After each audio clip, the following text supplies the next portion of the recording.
right. Hey, it's the RebelTaxi Pizza Party podcast on the YouTube. I'm Pan Pizza. Who are you people?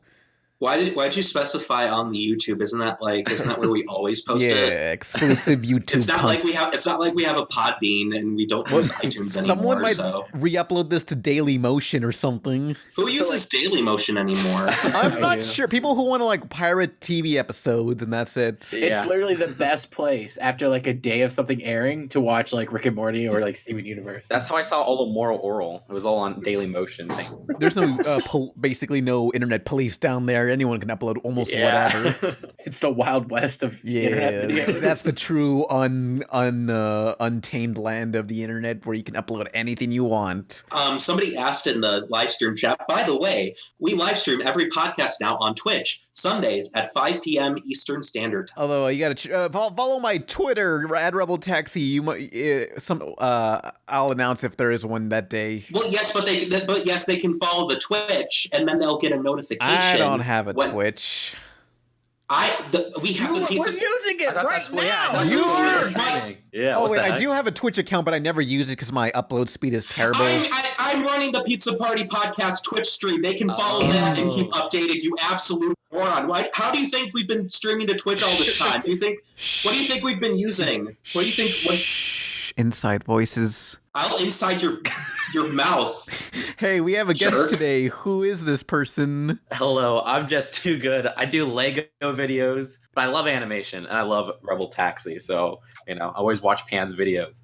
I'm amazed that I'm even on here. Yeah, because you just asked me on Twitter and I was like, oh, I know this person. They make Lego videos. How does he know me? It's that's amazing. Yeah, you can call me Justin if you want. Justin? Yeah. Yep. Because I knew he was a fan because I was watching his videos and I saw he credited the music in the bottom left corner. It's like, oh, thank God, someone credited the music. People, please, if you're making YouTube videos, have a little credit to say where you got the music from, what the music is. Yeah, that was definitely from Pan. Yeah, I hate it because I always comment on videos and the uploader never responds what music it is, and then you'll get some smart butt that's like, oh, it's Darude Sandstorm. Classic. Wow. Oh, I remember when I was in middle school or elementary school taking karate classes, they would play that as workout music. Really? Yeah. That's awesome. But they played at my prom. But for anyone who hasn't seen your videos, which video would you recommend them watching? Well, while I do a lot of reviews, I would say any of my top 10 lists, especially the ones that you learn something from. So I have top 10 canceled Lego sets, and that's a 3-part series. I think it gets better with each entry. And so if you ever want to know about some canceled Lego sets, check that out. There's some funny ones like top 10 creepiest or most violent Lego sets and minifigures. So definitely check out any of my top 10. Yeah, Justin, you said you wanted to be on, and then you tell us hey, no swearing, so we're not allowed to say.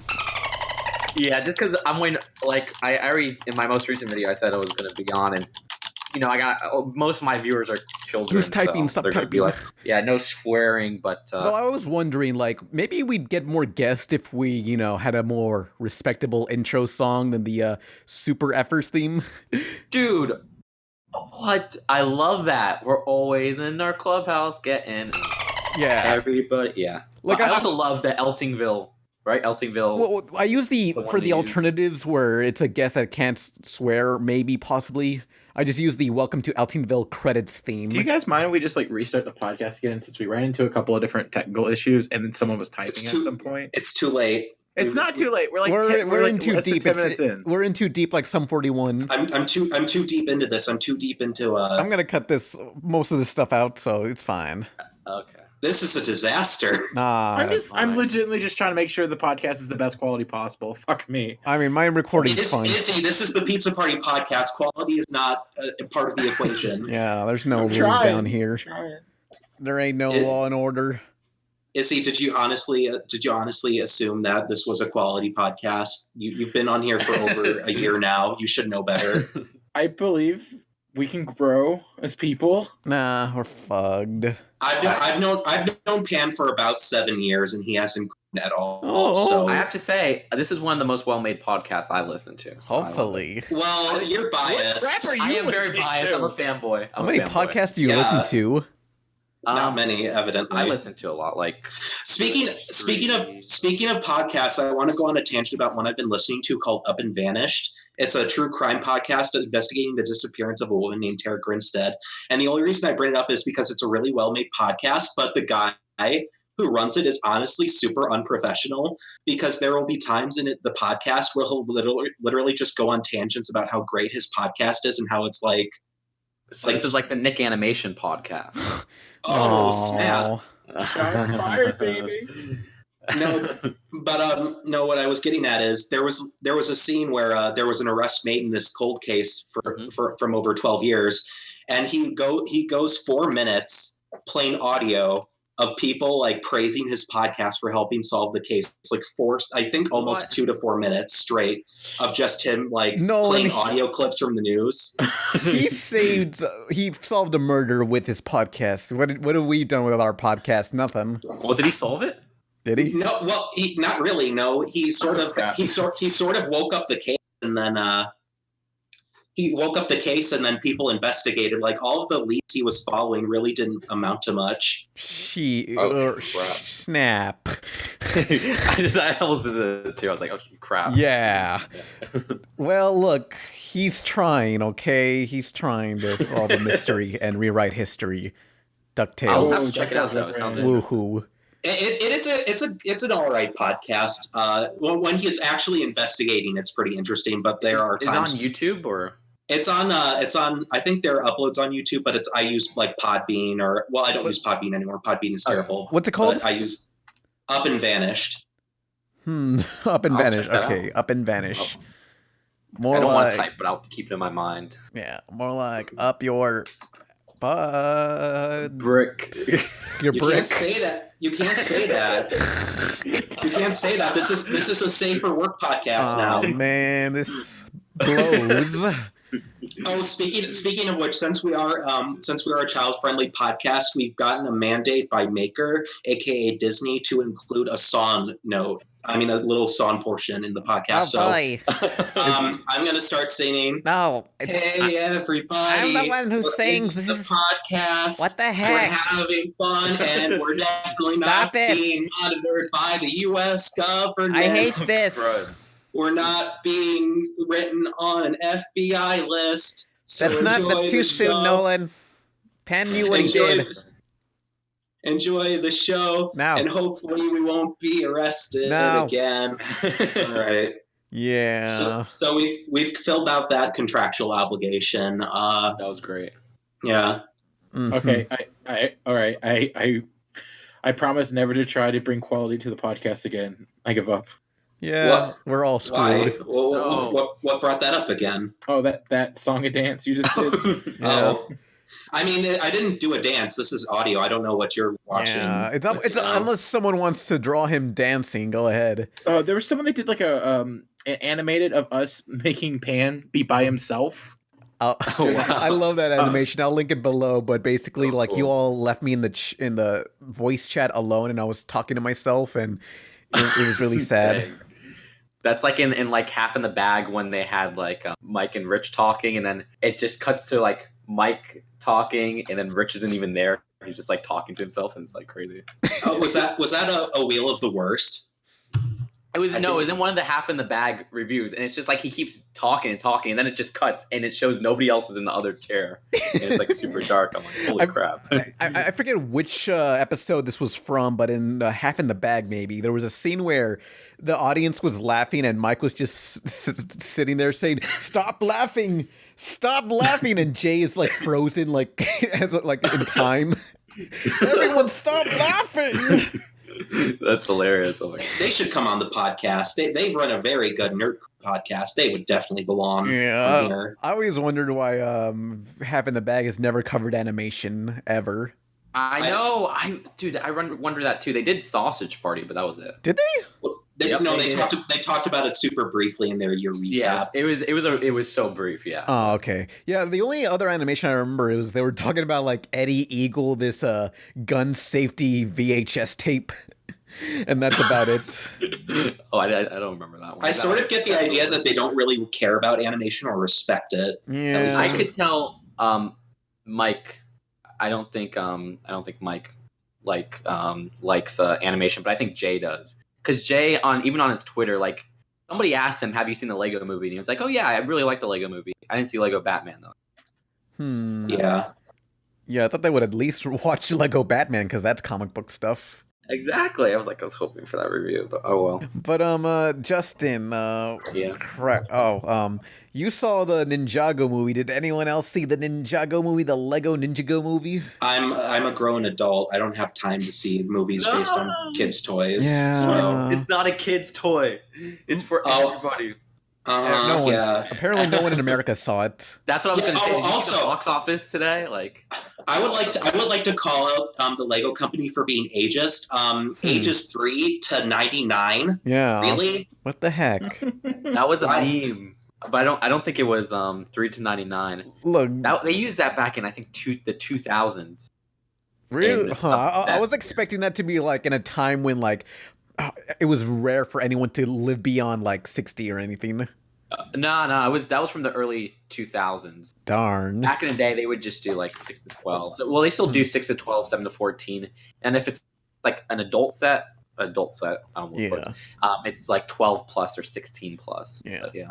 Oh, but also before we go into the Ninjago segment, the next video is going to be another Midnight Society because it's October for 5 celebrity cartoons that were never made, like just awful celebrity driven shows that were just gone for some reason, because like there was like the LeBron's cartoon and the Arnold Schwarzenegger cartoon that never happened. They had the Mr. T cartoon, I think. Oh yeah, but that happened. That's out there. That actually happened, yeah. I was doing research on this and I found out that the first episode of the 80s Alvin and the Chipmunks TV show was a episode where they brought in Mr. T for some reason.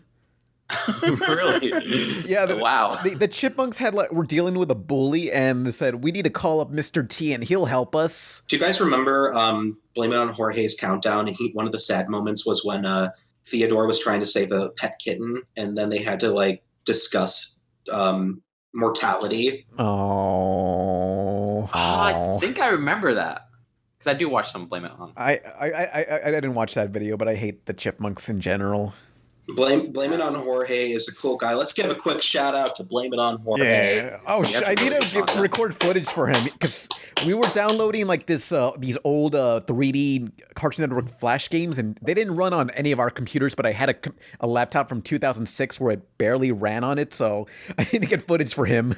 Oh yeah, but anyway, I hate the Chipmunks. I never liked them. Like that was the garbage that would always air on Cartoon Network. It's like, well, I guess I'll watch Alvin and the Chipmunks Meet Frankenstein. Hey, Alvin and the Chipmunks Meet Wolfman is great. I used to love that when I was young. Yeah, I used to love Alvin and Chipmunks Meet the Wolfman. That was the only one I remember out of everything. Alvin and the Chipmunks Go Furry. Well, no, because like you find out that like Theodore, which makes sense because they're chipmunks, is like vegetarian. Uh-huh. But then when he gets bit by the werewolf, he becomes a meat eater. And I just thought that was like really cool. Dude, what if Theodore bored his brothers? No, that'd be crazy. Why? Oh my gosh! Don't paint that image in my head. Oh my. No. Do you guys remember Disaster Movie when they did the Chipmunks parody and all they did was keep biting like the characters like I guess genitals. I don't want to remember. Am I allowed to say that? It's an appropriate phrase. Yeah, it's biologically correct, I guess. I mean, kids could be watching. Just say the bathing suit area, you know. Yeah. Can we get our executive in here? I know. Invite this guy on. Okay, standards and practices. Nolan, we have a doll here. Just point on the doll where the chipmunks bit them. Right there. What? Where? Right there. Oh, I'm pointing. Oh, I see. Yeah, see everyone on this podcast. You can see right here. Yeah, we're all recording in the same room. Yeah. Yes. Why are you saying that so sarcastically? I don't know. Am I coming off as sarcastic? What? I'm just saying you're being. Oh no! You're being a bit of a narc right now, man. What? I didn't report anyone to anything. No. What? So, hey, speaking of narcs, like, I don't even know. Wait, no, never mind. That doesn't even pertain to narcs, but it's a funny story. Someone I know, well, not someone I know. I remember I was in school and I overheard like this girl talking about how she worked at a racetrack for horses or dogs or whatever. And there's this something happened with the horse where they broke its leg and the horse was panicking and they had to shoot the they had to shoot the freaking horse. I'll censor it. Shoot the freaking horse. The horse was going crazy, so they just someone got a rifle and shot the horse. But before they shot the horse, they told this girl who goes to my school and I overheard, don't record this because she was the cameraman. And they said not to record this, and she did anyway, and she recorded it, and she hid the VHS tape somewhere, and it's like, what the heck? So I don't know why she wanted to record a horse getting shot in the face, but okay. Pan, I just got some notes back from Standards and Practices, and you can't talk about the horse like that. You have to say it was sent to the Shadow Realm. Yes. Send you to the Shadow Realm. Oh yeah. Sent to the Shadow Realm. Oh, I don't know. But yeah, so somewhere out there, like a lost media, a tape of someone's horse getting shot in the face. The kid sent to the Shadow Realm in the face. Also, it says here I'm not allowed to be gay. I'm not allowed to be gay because that's sexually deviant. So gay isn't happy. Any love interest I have is just a friend from the country. Or it's your cousin that they edit. Or it's my cousin. Yeah. Yeah. We're cousins, even though that makes it more awkward. Oh yeah. Well, I like to believe that Sailor Moon is the reason why Kissing Cousins happened. I never got Sailor Moon. Yeah. So no. My headcanon is that the Sailor Uranus and Sailor Pluto, is it the two? I wish I could help I like to think Neptune. they're actually canonically cousins. They're canonically lesbians in the original series. They just have an incest fetish that they play out. Wow. Okay. I think. Okay. We got canceled. That's it. Standards and Practices shut us down because they said the show was cuttable. This is wrong. That's just too bad. Oh my gosh. Yeah. Incest. It's the best. Put your sister to the test. Wow, this is a disaster. I stole that line from Ken. I forgot his name. I swore I heard that earlier. I forgot his name. Ken? Remember him? Yeah, how could you forget Ken? Oh, it's been like 30 years. You forget people from that long ago. You're a mean man. I remember. You're a mean boy. Kimmy, whatever. Kim was his name. I believe his name was Kendall Ponders. Yeah, the good days. But hey, Ninjago. Oh yeah, we are talking about the Ninjago.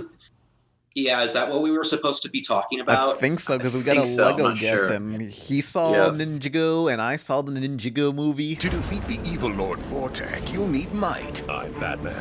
Extra might. Okay, I'm here. Gigawatts. Wait, stop! You can build any vehicle with any hero in any world. Lego Dimensions. You're gonna need a bigger imagination. Starter pack includes 3 characters and 1 vehicle. Some toys and consoles sold separately. Rated everyone 10 and up. Oh, Izzy, I saw the Lego Pirate Scooby-Doo DVD at Walmart. I didn't buy it, but I saw it. You just saw it. Well, that counts. That one sucks because they didn't include a free minifigure. They should include a free minifigure. DVDs. Yeah, Lego stuff. A figure. Anyways, Ninjago. Yeah. So, Pan, what do you think? I mean, it's not as good as the previous 2 Lego movies. Like, it's very... That's like universal. Yeah, everybody agrees with that. Yeah, it's very rough. Like, Izzy, and I remember in the Book of Life, you said, why did we need those little kids in the beginning to tell the story, how it's like a story within a story? Well, this movie, it's just like, hey, this little kid walks into an antique store, Jackie Chan's there, and Jackie Chan says, hey, kid, you can be a ninja too. Check out these Lego figures I have for some reason. He has one that's wooden, which Lego never made wooden minifigures. He carved it himself. Yeah, he carved it himself. He was waiting for this kid to just walk in randomly. I mean, what you don't know is that's the free minifigure when you buy the movie on DVD.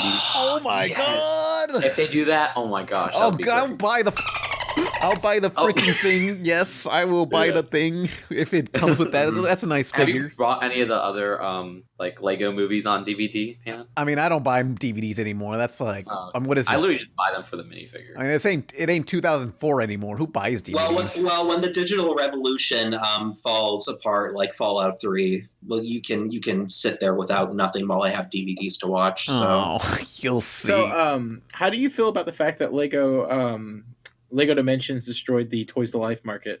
Oh, that. Well, I don't know if that destroyed it in particular. It was just kind of a natural thing. They sort of ran their course, I feel like. Yeah. Because even when, I think the first year of Lego Dimensions, wasn't that when Disney Infinity kind of got out? It was first Skylanders, then Infinity, then Nintendo. Yeah. I mean, like, it was a year that they stopped making Disney Infinity. I might be wrong. I think it was, like, around the same time. Yeah. So I think it was just bound to die, and just Lego came at the wrong time. It was this generation's Guitar Hero and DJ Hero. It's the same thing where, like, it was highly successful at one point, and then everyone jumped on, and then there was too many figures, there's too many lines for it to sustain itself. And so it kind of exploded. Just... Like, I mean, man, the game, first off, I was so hyped for the game because I love, like, Simpsons, like, hit and run. Yeah. And they had Simpsons in there in the Lego game, and Simpsons is my favorite Lego theme. But it's all recycled audio clips from the Chili episode. That's what I was going to say. I was so hyped. Bart doesn't even talk. No, it's so awkward. Like, there's cutscenes. It's weird because they recorded Sonic lines. Yeah, they recorded new... I mean, I got some of the insight into that. I knew some people. I'm not trying to be a Mike Mozart here, but I knew some people. Oh, boy. And I was like, they said that Fox was being a stickler with the whole Lego Dimensions. They were being really tough, and if they wanted to use more voices, they had to pay like a lot of money. And they originally made the whole Simpsons theme song in Lego, and then in the game they just cut it. It's like 1 second, and then it just cuts into the thing. Oh man! So yeah, Fox was being like so. Like, I can imagine because like the voice actors have been doing this for years, and they're like, "Hey, give us $5 million for a line." Exactly. So Lego just didn't, or Warner Bros. Didn't want to pay them that much. So that was the only Fox property in the whole game, if you notice, because of that. Yeah. No other ones. I mean, we're not gonna have like Lego X-Files or Lego. Yeah, true. Lego we can't have and NFL something or another. No, Lego Cleveland Show. Lego Cleveland Show. They'll have that. Oh my gosh, please no. Oh my. But yeah, so that whole Lego Dimensions fiasco. I mean, it's officially done. I mean, it's not officially done, but I think this was the last wave of Lego Dimensions. Did you guys get any of them? Because they had like well, I got I've noticed they were going on clearance, but you keep referencing this quote unquote disaster, and I haven't heard anything about it. Can you give the cliff notes for slow people like me? Okay, well, it's the whole release thing. They would release these packs, right? And people wouldn't buy them because, first off, the prices. That was the first big part. If you think about it, the prices. It was $100 when you started out, and then each pack was like $15. The smallest pack for one minifigure was $15, and people just really cared about the minifigures. They didn't really care about the builds themselves. So kids couldn't afford it. Only like people who like are Lego fans outside the kid demographic could afford it, like me.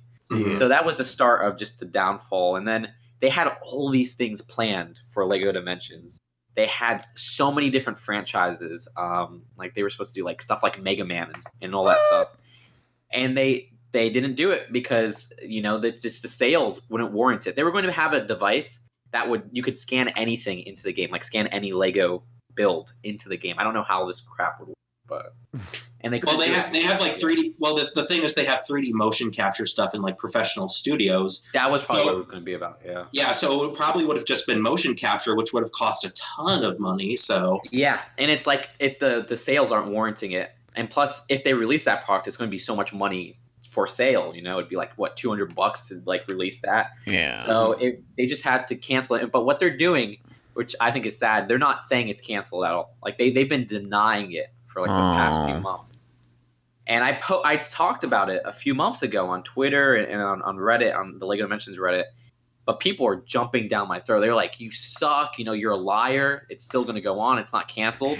The Lego Dimensions will never end, just like Disney Infinity. I'm like, come on, and it's like they keep saying that, and that was it. Yeah. Oh, to infinity and beyond. I find it my biggest issue. Oh, go on. My biggest issue with it was because like I like Toys to Life. I thought they were great. You know, like I like collectibles. I like adding things. Granted, you know, I could see where people were kind of upset by them because like with Nintendo, they're like really expensive DLC. Yeah, exactly. And then on top of the fake scarcity because Nintendo refuses to release them in actual I quantities. hate that crap. Nintendo does that so much. The NES Mini and all that crap. Yeah. Mhm. But like with Legos, which I like Legos, but I don't collect them. Like I don't see the appeal, in that way. Yeah. And like when I saw the Lego Dimensions game, I was like, all right, do I want to get this? And then I think the very first wave, like wave 1, you were already looking at like $600 to $700. I know, it was ridiculous. Yeah. And then that was just the first wave. They already had like plans for like 3 waves already announced. So it's like, oh yeah, no. I think they were too ambitious for what they were going to release early on, you know. Exactly. And it's like, and I know Pan has the game, but none of you other guys have played the game. Nah. Well, it's so bad. What? So You bad. didn't like the game? No, because it doesn't work on my Wii U. Like it'll crash every like 5 minutes. Like What it's the ridiculous. heck? Yeah. So maybe it's Do you because I have have firmware a basic, updates or anything? I don't know. I have the basic Wii U, so that's probably it. Like, what do you play on? Oh, I played on PS4 because I'm a gamer. Yeah. Oh crud! I got a phone Did call. you call yourself a gamer? Look, no, I'm not. I'm just a fraud. No.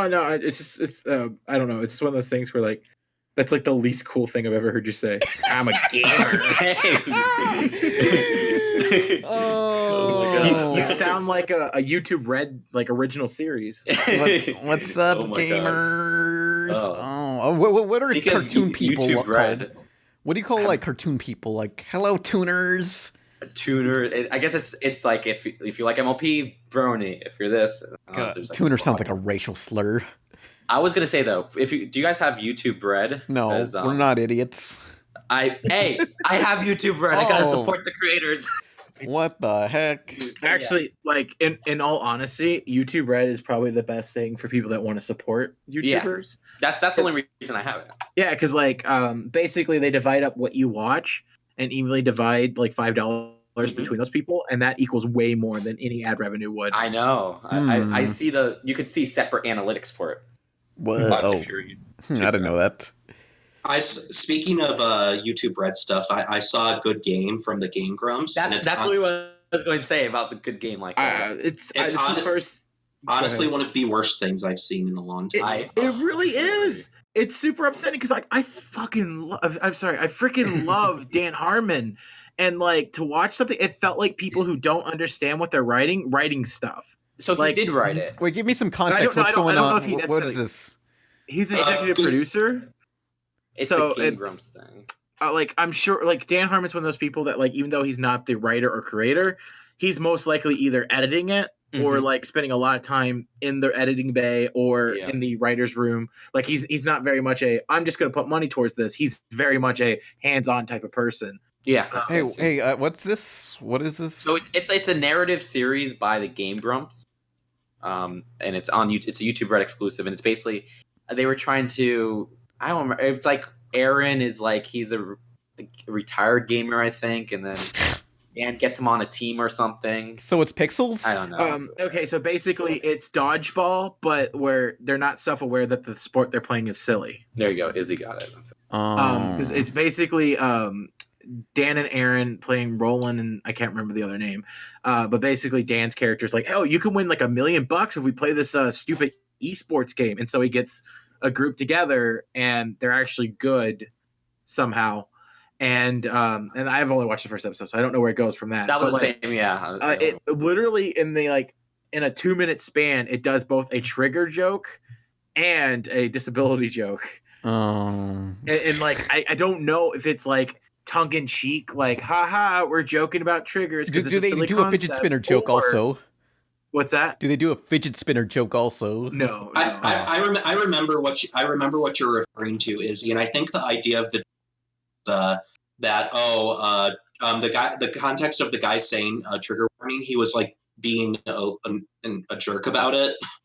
Yeah. So so I think the joke was people who make fun of triggers are jerks. That was the joke, but it wasn't funny.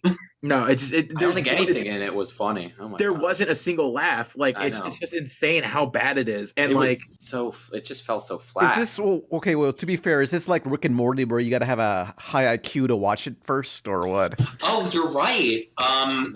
Rick and Morty is only for intellectuals now. So,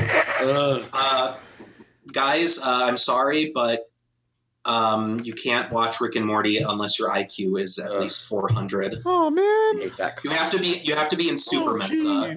That's not my voice. That's not me. Someone's imitating me. Hey, speaking of, did you guys like the new Rick and Morty episode? I didn't watch it yet. I saw I missed the last episode. I followed this vor channel on YouTube, and they uploaded a clip from the season 3 episodes where Jerry gets eaten by a worm. I thought it was pretty cool. Yeah. Dang. That roller coaster episode. Hey, so you're a Lego expert. Mm-hmm, yeah. Lego sets, out of curiosity. Wait, repeat that. Are there any vor Lego sets? Vor Lego sets. Well, you could make one because there's like Escape the Space Slug, from like episode 5 of Star Wars, where they have to escape the space slug, but you can make it just eat them. Oh. But they have they have these sharks, right? And they're big enough. Their mouths are big enough to fit a minifigure in there, so you can make out of that. Interesting. Thank you. There's not like a Monstero, whatever the thing is from a Pinocchio set. Monstro. No, that would be great. That would be great. We don't. That'd be the easiest way I think you could get away with. Okay. I've been seeing this question asked over and over again. Nut King Cold asked, any news on the Unikitty series? Anybody got any updates on that? Oh, yeah. The Unikitty series, I don't have any updates. I heard there might be Lego sets based off of it. Of course. Well, of course. Of course, I know, yeah. But we would. Here's the thing, though. If it was that gives us a clue. Did they announce a release date on when it's going to air? I don't know. I just saw a preview at Comic-Con where they played the first episode. This guy is asking you. You should know. You're the Lego I know. I should know. But I don't think they've released a release date.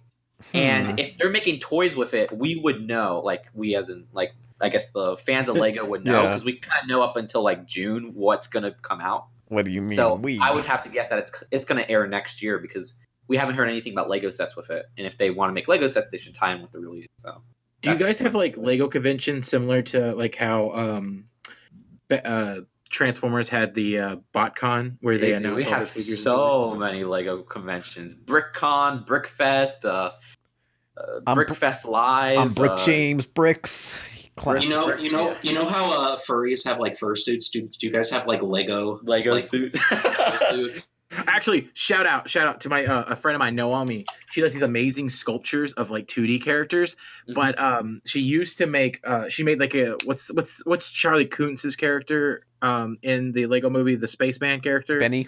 Oh, yeah. She made a life-size suit of that. Oh, that's awesome. I remember. Can you get me into her DMs? I got a commission request for her. One, yes. Yeah, I need some vor. I was gonna say though, Nolan, you asked Rick and Morty Lego, right? No. Oh, I thought you did. I think Rick and Morty is too smart to be in Legos. So. Oh yeah. They have these crappy. What is it called? McFarlane Toys or something like that. They have their own brick system now, and they have Rick and Morty. Oh yeah, like the knockoff versions of like Mega Blocks or something have McFarlane. It's toys? like a Mega Blocks. Yeah, I don't like calling those knockoffs though, because if you look at Lego's history way back, they actually are a knockoff of themselves. What? Because they stole. There was something called Kitty Craft, and they were the first toy bricks, and Lego made toy bricks after that, based off of that. So they're the Transformers to the GoBots. Yeah. Oh no! Nobody at these Legos conventions, do like people who are like really into Minecraft accidentally show up? Well, Minecraft and Lego fans, they're kind of that younger demographic. they're linked because they do have Lego Minecraft, so I'm sure. Oh man, I was really hoping that you're gonna be like, no, they have a feud. Like, Oh, they have a few. They like hate each other. No, Lego War. No, that's more of like Lego and Mega Bloks, but nah, Lego Minecraft, they're like butt buddies. I mean, there's so many freaking Lego Minecraft sets. It's crazy. What's a butt buddy? Just curious. Yeah, that's not appropriate. I mean, they're always together. They're always together. Yeah. Brick War. Brick War 2018. Did you guys ever play Legos and your parents just gave you like a Mega Block or something, just some other weird knockoff? Yeah, and I was like, what is this? And they're like, it's Legos, and I'm like, it don't fit. It's not the same. Do anybody remember Playmobil? I can't get it in the block. They're trying to make a Playmobil movie. When are they ever not making a movie? You know, I know, right? Anything. Everything. But I mean, I remember there was Halo Mega Bloks, and they tried to make a video game of Halo Mega Bloks, and there's some gameplay footage, and it actually looks interesting. Really? It was canceled, but it looked pretty interesting.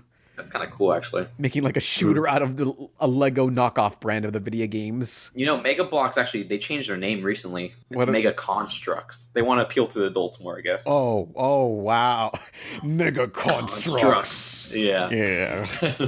I'm going to Mega Construct a actual construct, like a thought construct. You feel me? You just got to think really hard. Yeah.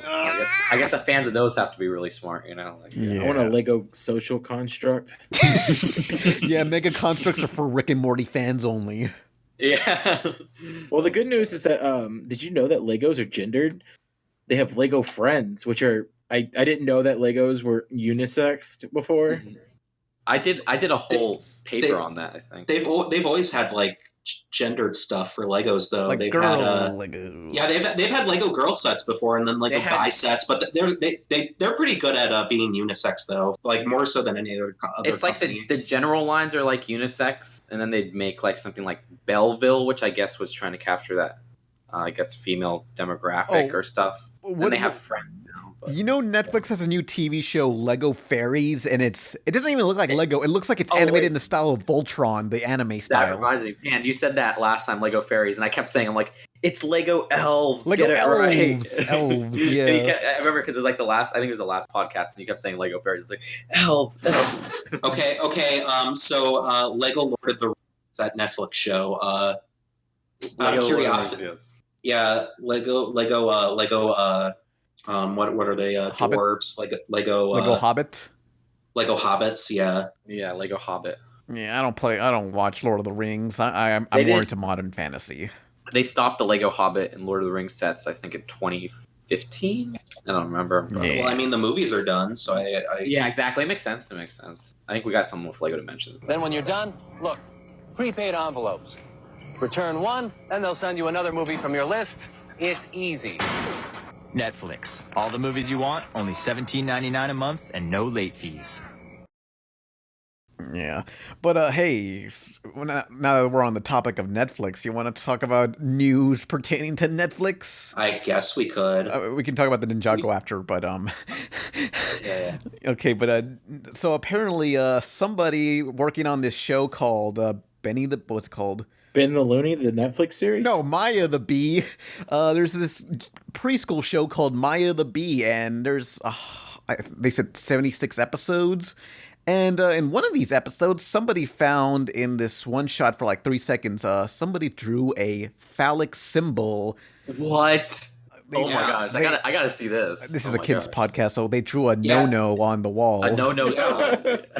Why do people got to be such deviants? Why can't they be safe for work like us? Oh wait, hold on. I'm getting something from our fax machine. What happened to good Disney cartoons where nobody snuck in anything in the back, like let's say Rescue Rangers? No. Yeah, Rescuers Down Under, that had nothing in there. Yeah, I think it was the first Rescuers. Wait, which one was it? I thought it was Down Under. Oh wait, no, yeah, it was Down Under because it was the flying scene with the bird. I'm getting. I got a fax from our Standards and Practices division again, and they said we cannot mention brands because we are getting sued. Oh man. So Lego will now be referred to as Gole.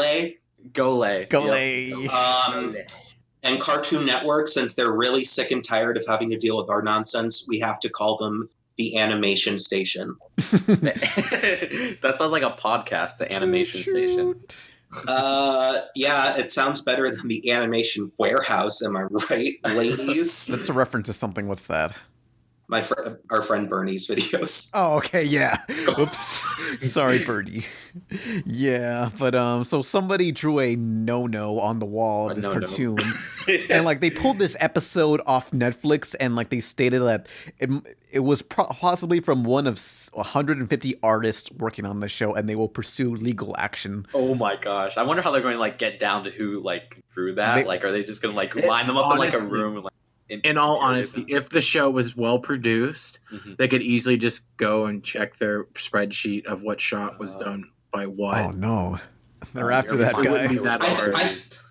In all honesty, I think they all know that this is just dumb and they just made a mistake. So they're just saying they're looking into it and they're just gonna and they're just to placate people and then it'll all blow under in like a day, so nobody has to get fired. No, I think what's gonna happen is like they're just gonna line up all the animators and say, okay, who did it, and then they just all together, all the animators say, we all did it, and they all stand forward.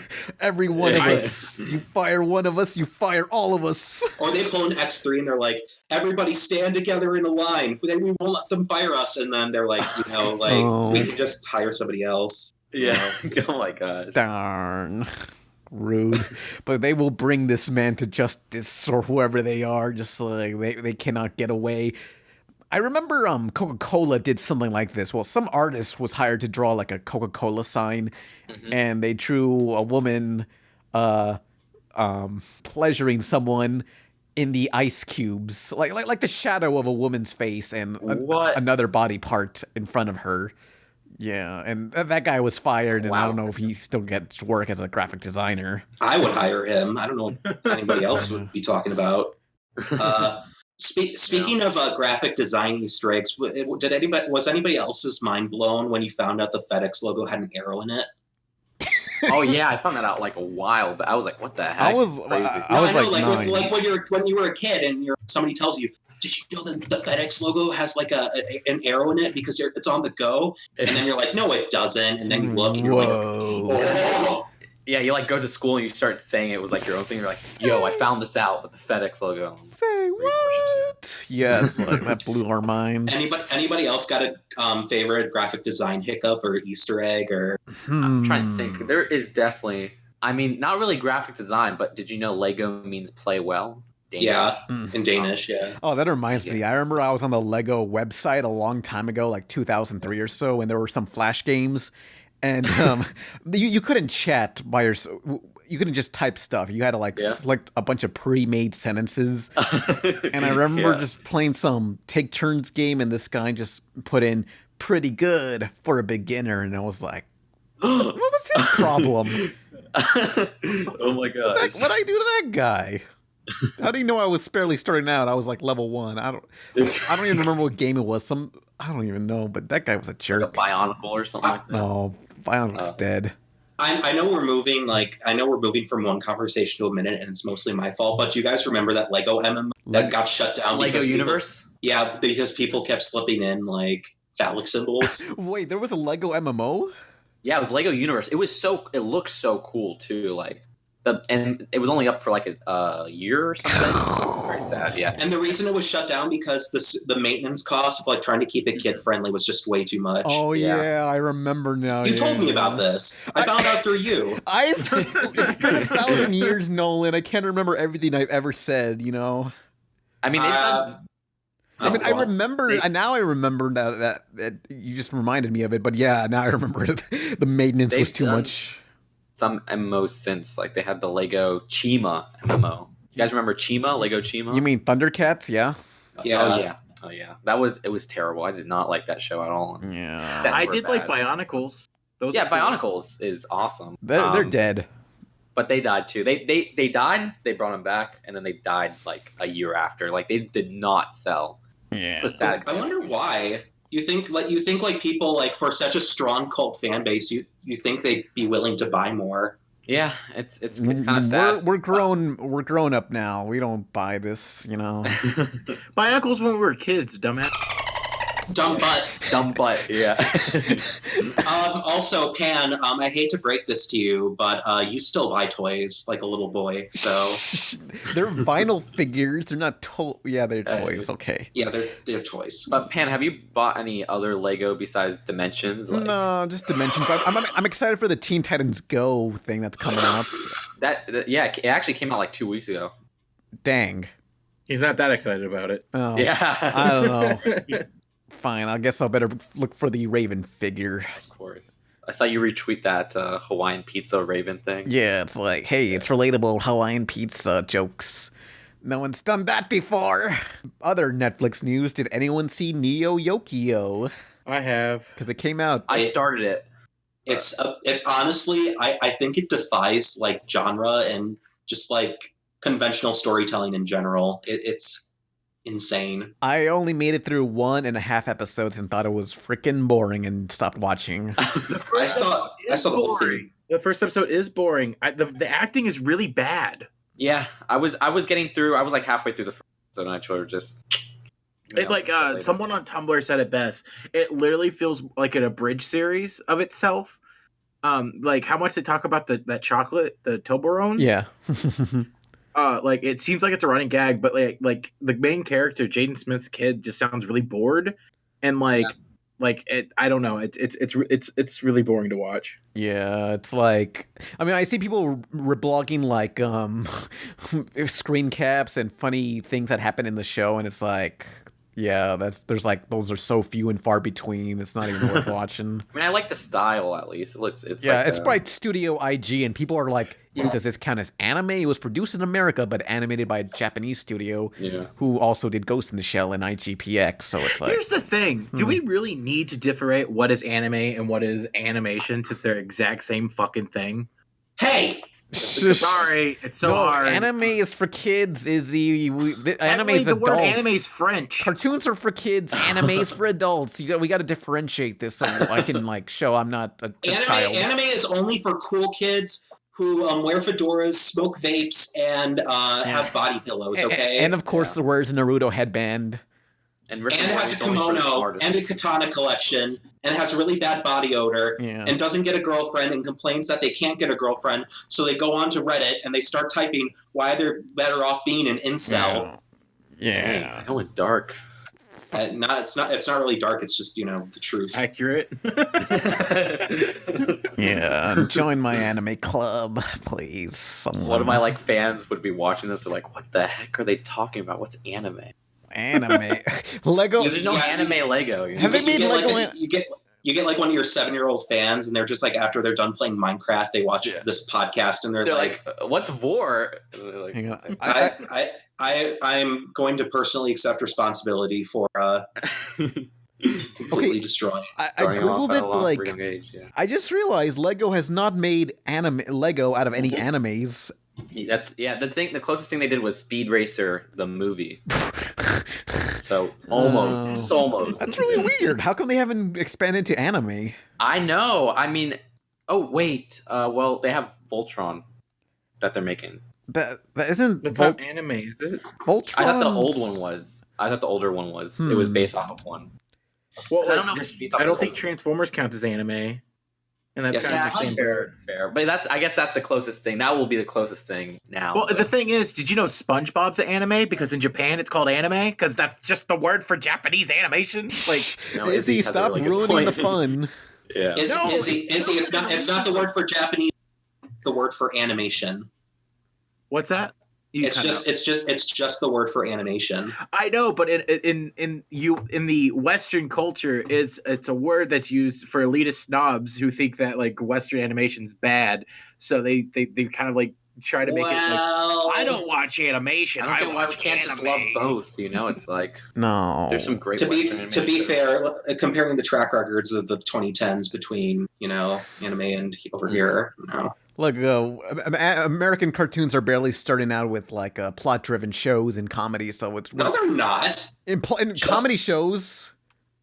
Oh wow! Ooh, clap, clap, clap! It's not like sitcoms have done that forever and managed to do it all right. I mean, in terms of animation, American cartoons.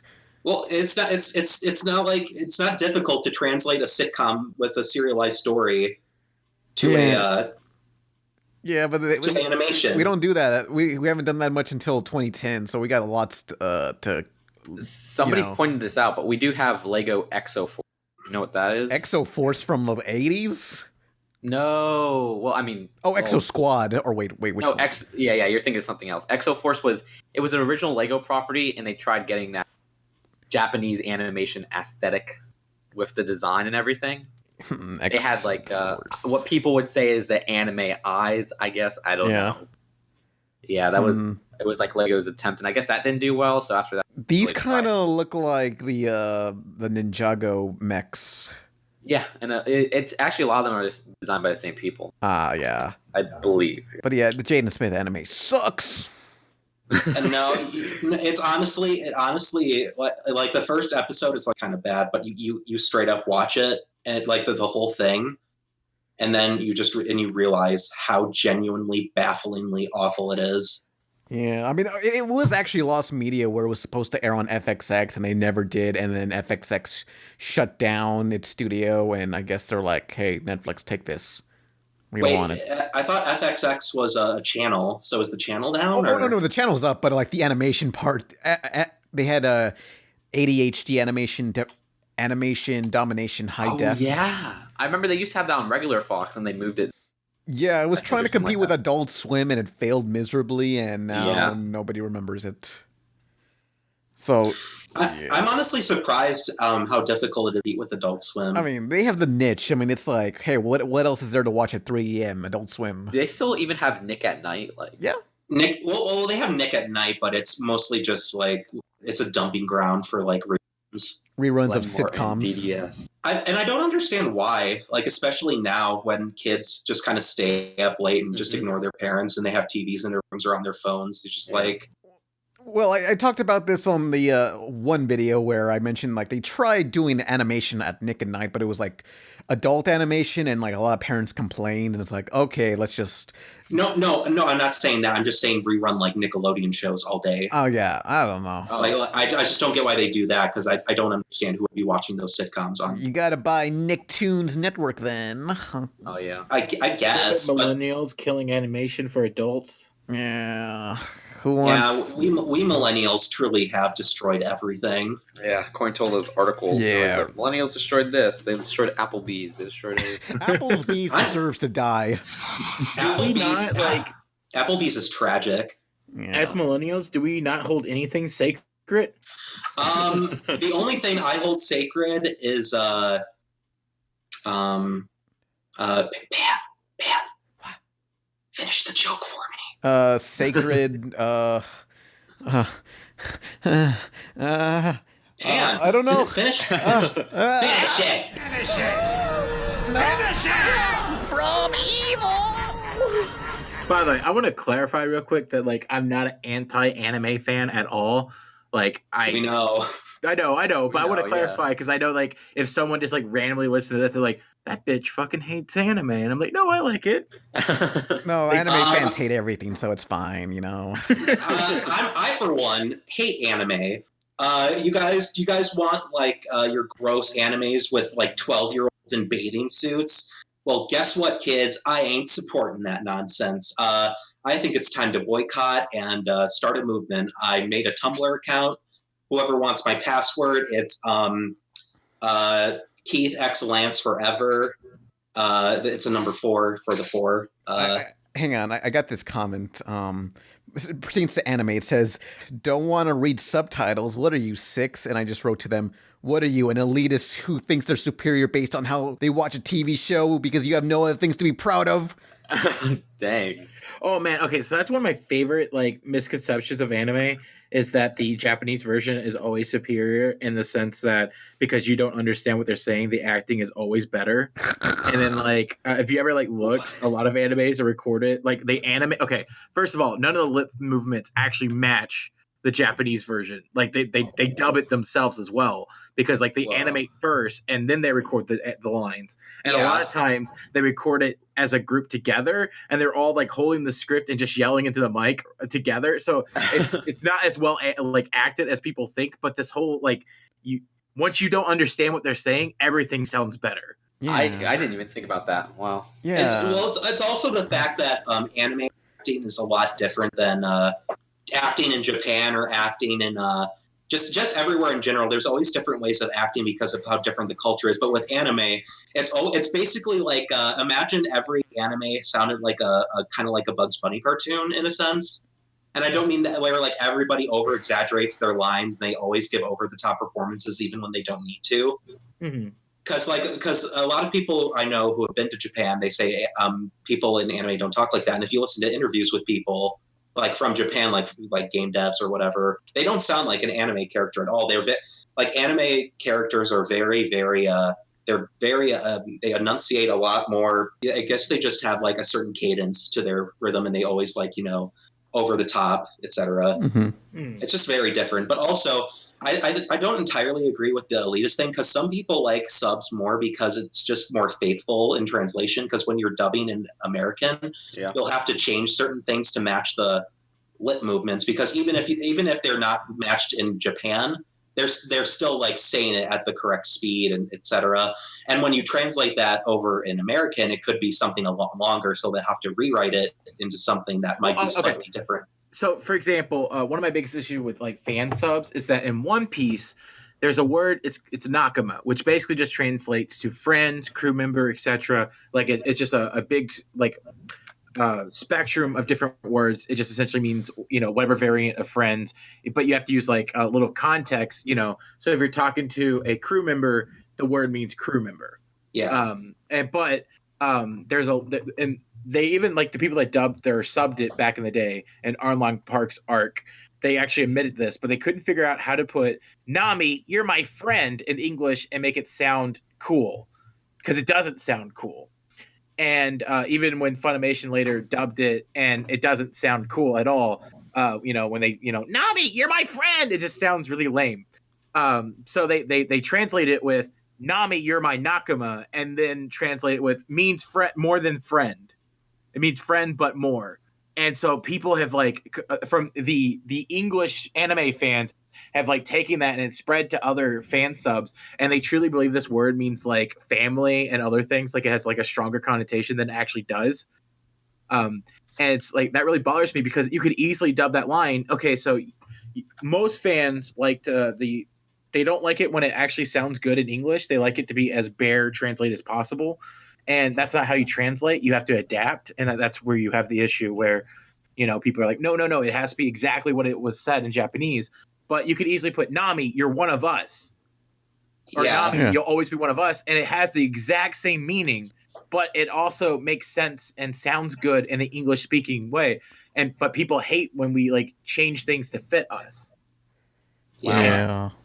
But it doesn't. I honestly think 4Kids had something to do with that, because they took it to the extreme with that, and I feel like that turned a lot of like purists off to dubbing, because I don't think this dub versus sub debate was as prevalent as it was when 4Kids was a thing.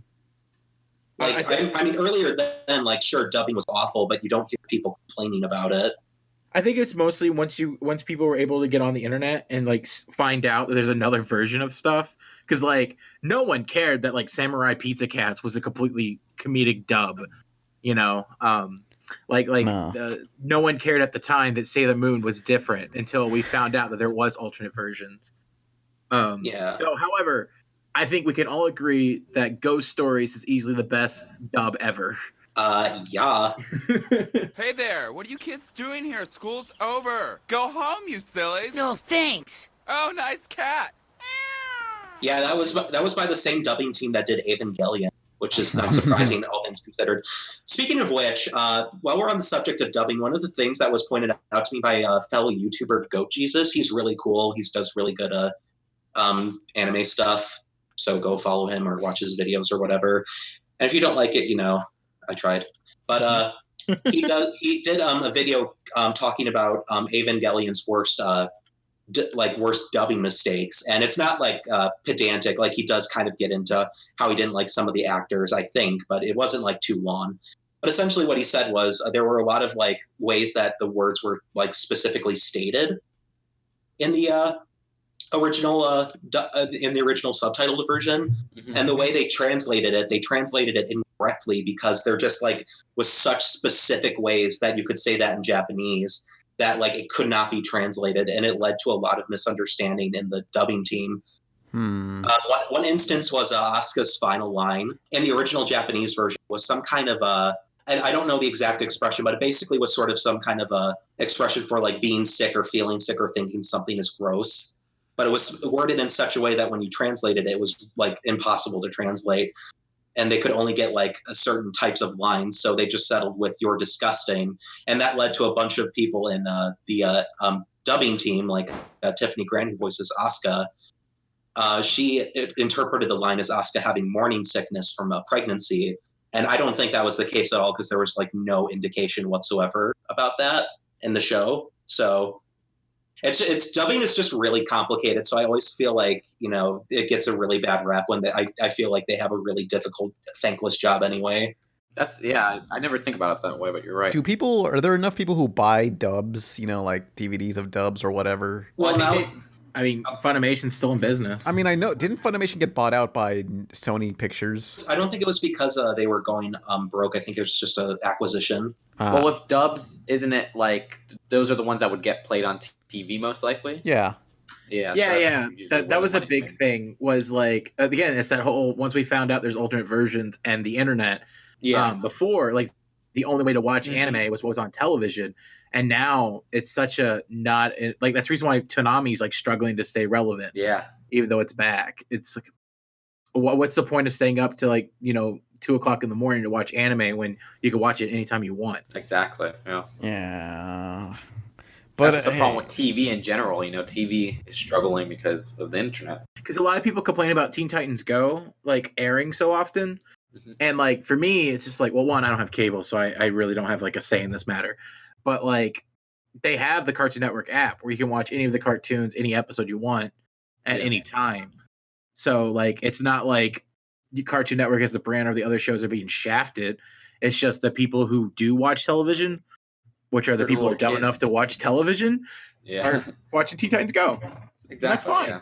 Yeah, and I completely agree because I always see it get a bad rep. Maybe the quality isn't, up to, I guess, adults, but I don't know. It's subjective. Kids might like it, yeah. Yeah. Also, like with the emphasis on like streaming stuff, it's a lot of there's a lot of opportunities that could be taken. Like you guys were talking about, like anime dubs being sold and like the business of it. A lot of the problem is also they're not really taking advantage of like selling stuff through streaming. Like they have the streaming websites, but they never like post it on iTunes or they don't post it on like digital sites or anything. They have like subscriptions and stuff, but like I don't know how much you could have so much more revenue if you just posted episodes on digital fronts like that. But I'm not entirely sure how that works because you're licensing out a property. So I don't know how exactly that would work. I imagine there's like a lot of like licensing issues and stuff where they can't put the episodes up right away. Maybe, I don't know. Mm-hmm. Yeah, it's complicated. I try not to pass too much judgment on stuff until I know like exactly what I'm talking about, but that doesn't stop me. So yeah, but on the last bit of Netflix stuff, did anyone see the trailer to Big Mouth? Hello? Oh, good evening. Are you the puberty fairy? Did you just call me? The puberty fairy? I'm the hormone monster. I'm just here to give your friend a nocturnal emission. No, I did not. I heard stuff about it, and I was like, I don't. I'm honestly so disappointed that that's the thing. Look, what's Big Mouth? It's this. It looks like in the style of American Dad. Like there's this puberty monster. Oh, never mind. Okay, I keep like trying to forget that exists. That show has so much advertisement budget because it's literally on everything. I know. I was like, I saw on like a billboard like when I was driving or something like that. I think. But I'm just really confused at why like Netflix has such faith in that show because they don't do that for any other of their animated properties. Well, it's Nick Kroll. He has money, you know. Also, I'm surprised that with the reveal that Netflix is not doing well in terms of profits, or I mean, they're bankrupt essentially. Not bankrupt, they're just in debt. Yeah. Yeah.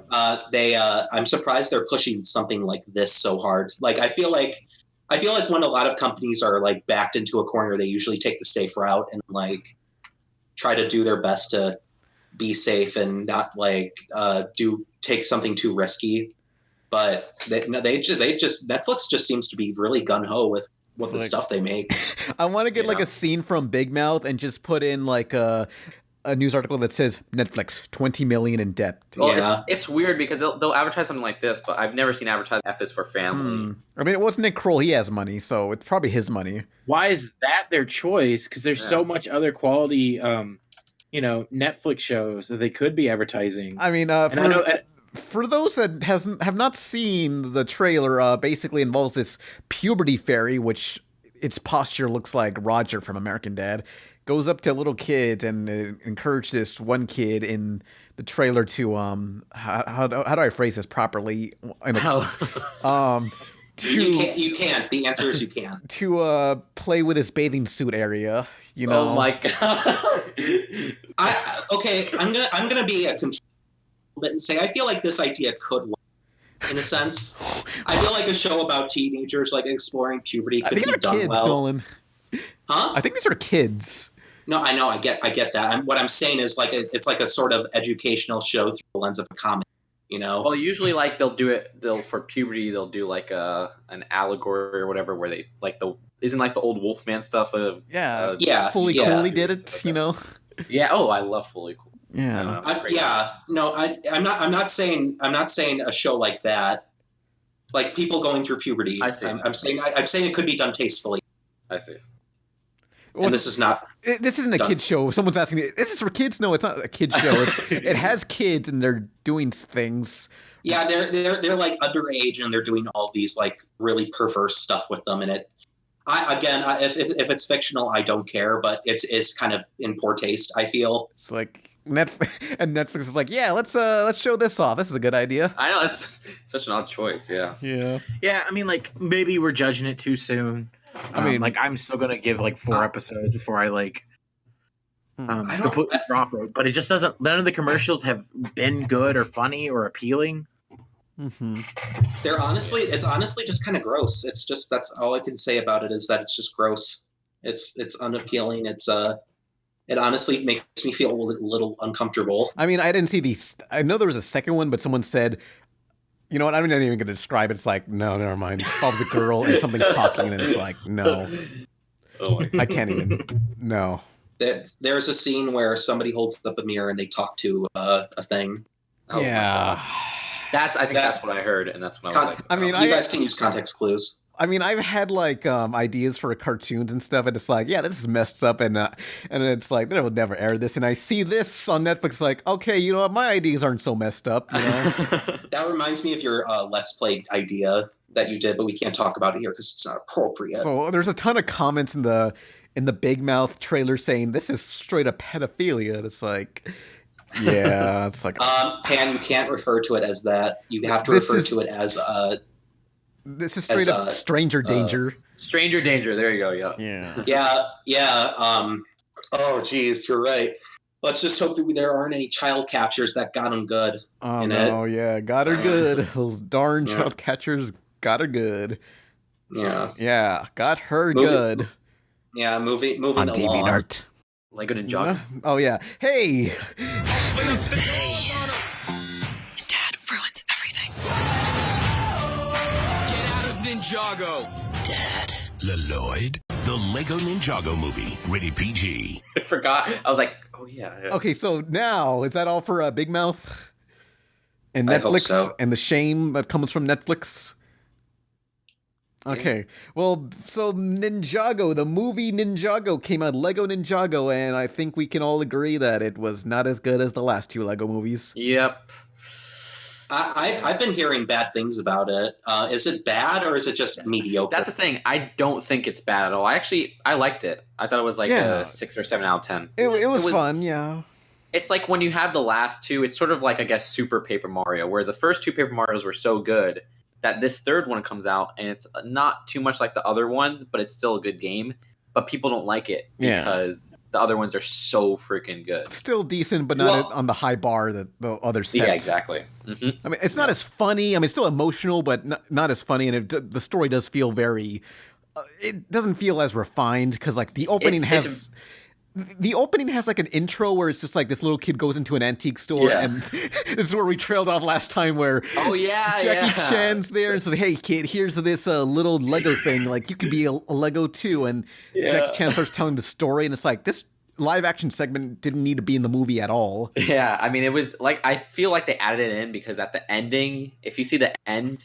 It's a very hasty wrap up. Yeah, the movie just ends abruptly. Like me and Trina, we did a video review. I haven't uploaded it yet. Maybe I will when it gets finished. But we did a video review and we discussed it. And we kind of agree that it just ended abruptly out of nowhere. Yeah, it was just and they had some parts that I just like, sort of like I hate saying cringe, but sort of made me cringe at because it felt like it was more geared way towards kids because remember like when they said the ultimate weapon and they had that like meme flash of like stuff I was like that was like not good. It did feel like it was like trying to imitate Phil Lord and Chris Miller, but also like in the Lego movie, remember how in the Lego movie they made fun of pop songs and they were singing "Everything is awesome"? Yeah. Well, here they kind of do that unironically, where it's like the Ninjagos are saving the city, and you just have some theme song playing in the back, and it just that's the thing. It lacks that self-awareness that the last two had, because they'll do the tropes like all the characters are one note. Yeah. You know, like you have Zane, the white ninja, he's a robot. The black ninja Nia, she is. I guess the whole thing is she's a girl, a ninja, and that's what they say in there. And she's one of the boys, and she can play soccer. Cole, the other one with the black outfits, he's got he just has like a spin, like a DJ desk. Yeah, he spins hot beats. He's a bad boy. Yeah. Does this spin it? I mean, does this play into the actual TV show, or is this just in its own? Nope, it's its own universe. Yeah, the TV show is separate. Like a lot of fans were angry that this show is dude. This is separate from the we're boycotting it. And get the voice actors back. And by fans, you mean just Trina, right? Basically, Trina. There's a lot of fans in Ninjago. I'm telling you. Surprisingly, the show is on its 8th season. Yeah, like and Lego tried with Chima to kind of almost take over Ninjago. That didn't pass, and then they tried recently with Nexo Knights. Yeah, that's probably going to end next year. So. Oh yeah, Nexo Knights is a failure. What makes Ninjago so popular? Kids love ninjas. I don't know. Yeah, that's probably it. I guess. I mean, I like the sets. The toy sets, really good. Yeah. Kids like ninjas. They did have a reference to the TV show. By the way, pirates are easily better. I like the Lego Pirates line. How come there hasn't been a good pirate cartoon in a while? That's a good point. When's the last one? Because One Piece is still airing. Oh, right, yeah. Okay, there's that, and Pirates of Darkwater, and I can't think of any others. Well, I feel like we should have a Calamity Jane again, something like that. A Western cartoon, yeah. Western. Either what? Well, I mean, Zach and Tara got that cover. I just mean Gone Gulch, right? Yeah. Shout out to Zach and Tara. They're cool. Yeah.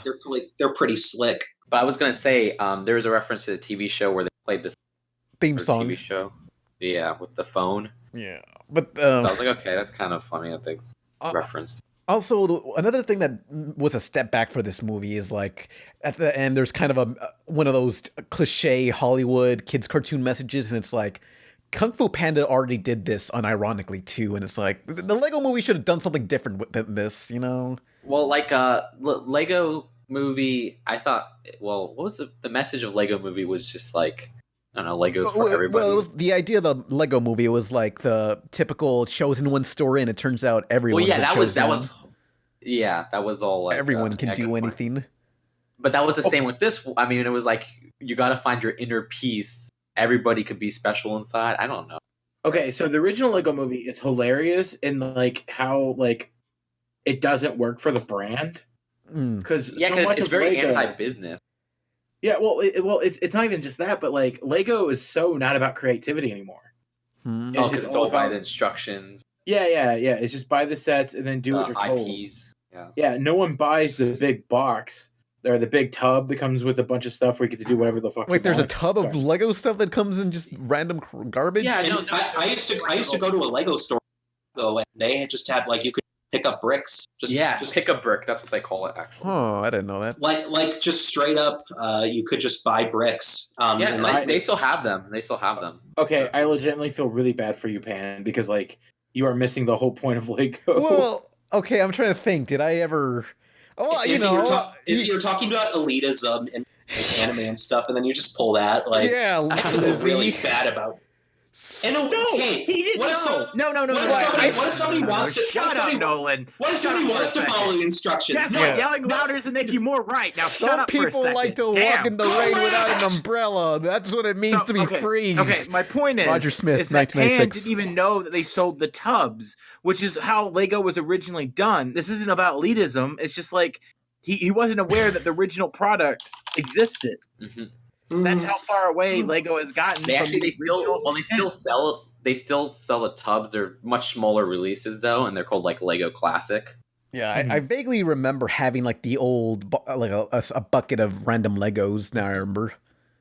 Classic. Oh, look at me! My name is Izzy. I love Beast Wars. Beast Wars is the coolest thing ever. I'm gonna build it with my Legos. Really, Nolan? Really? Yeah, really. That's you. That's what you sound like. Okay, you can be butthurt. It's fine. Look at me. My name is Izzy, and I love Legos.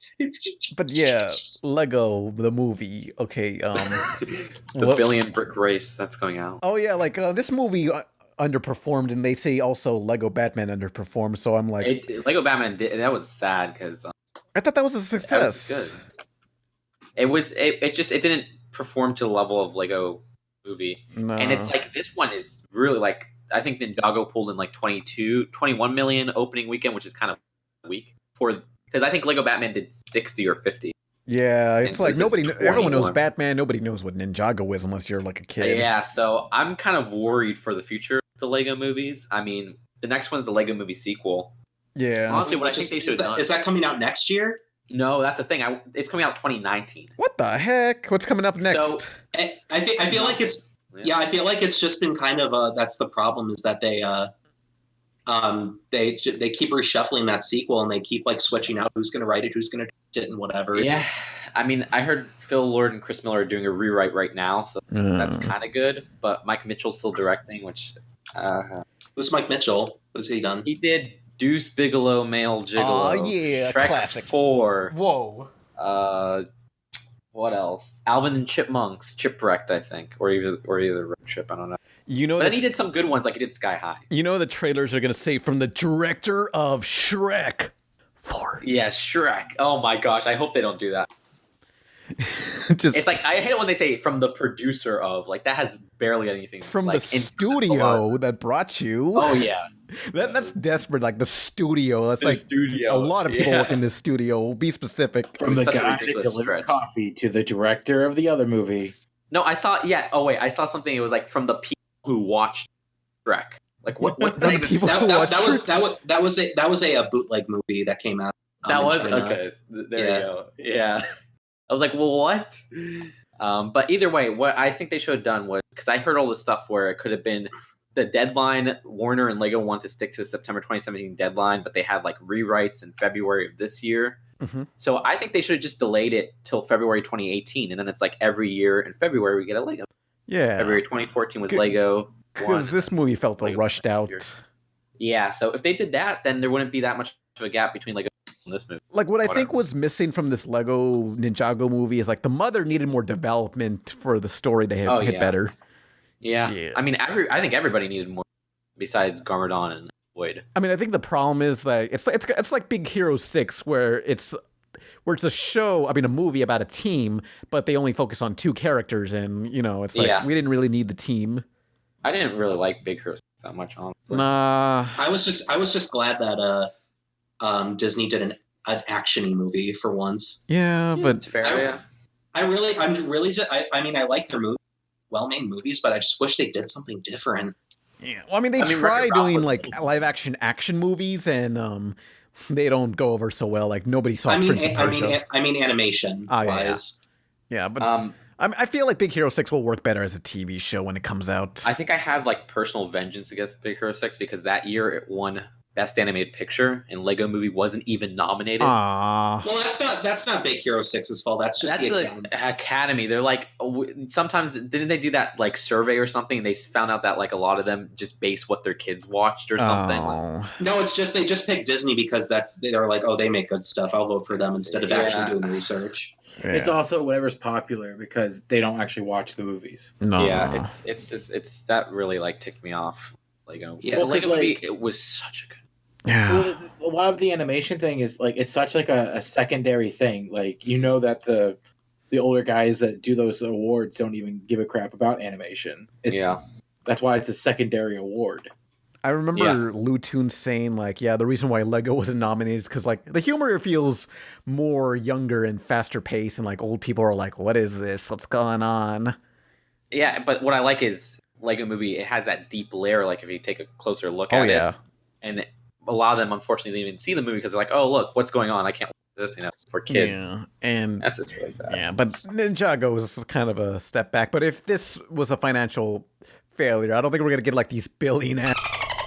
Several billion like Lego spin-offs and stuff. Do you want to enunciate on that, my man? Do you want to say what you're thinking instead of spitting it out? They're not gonna make a billion Lego movies. Well, they only have 2 more planned that we know of.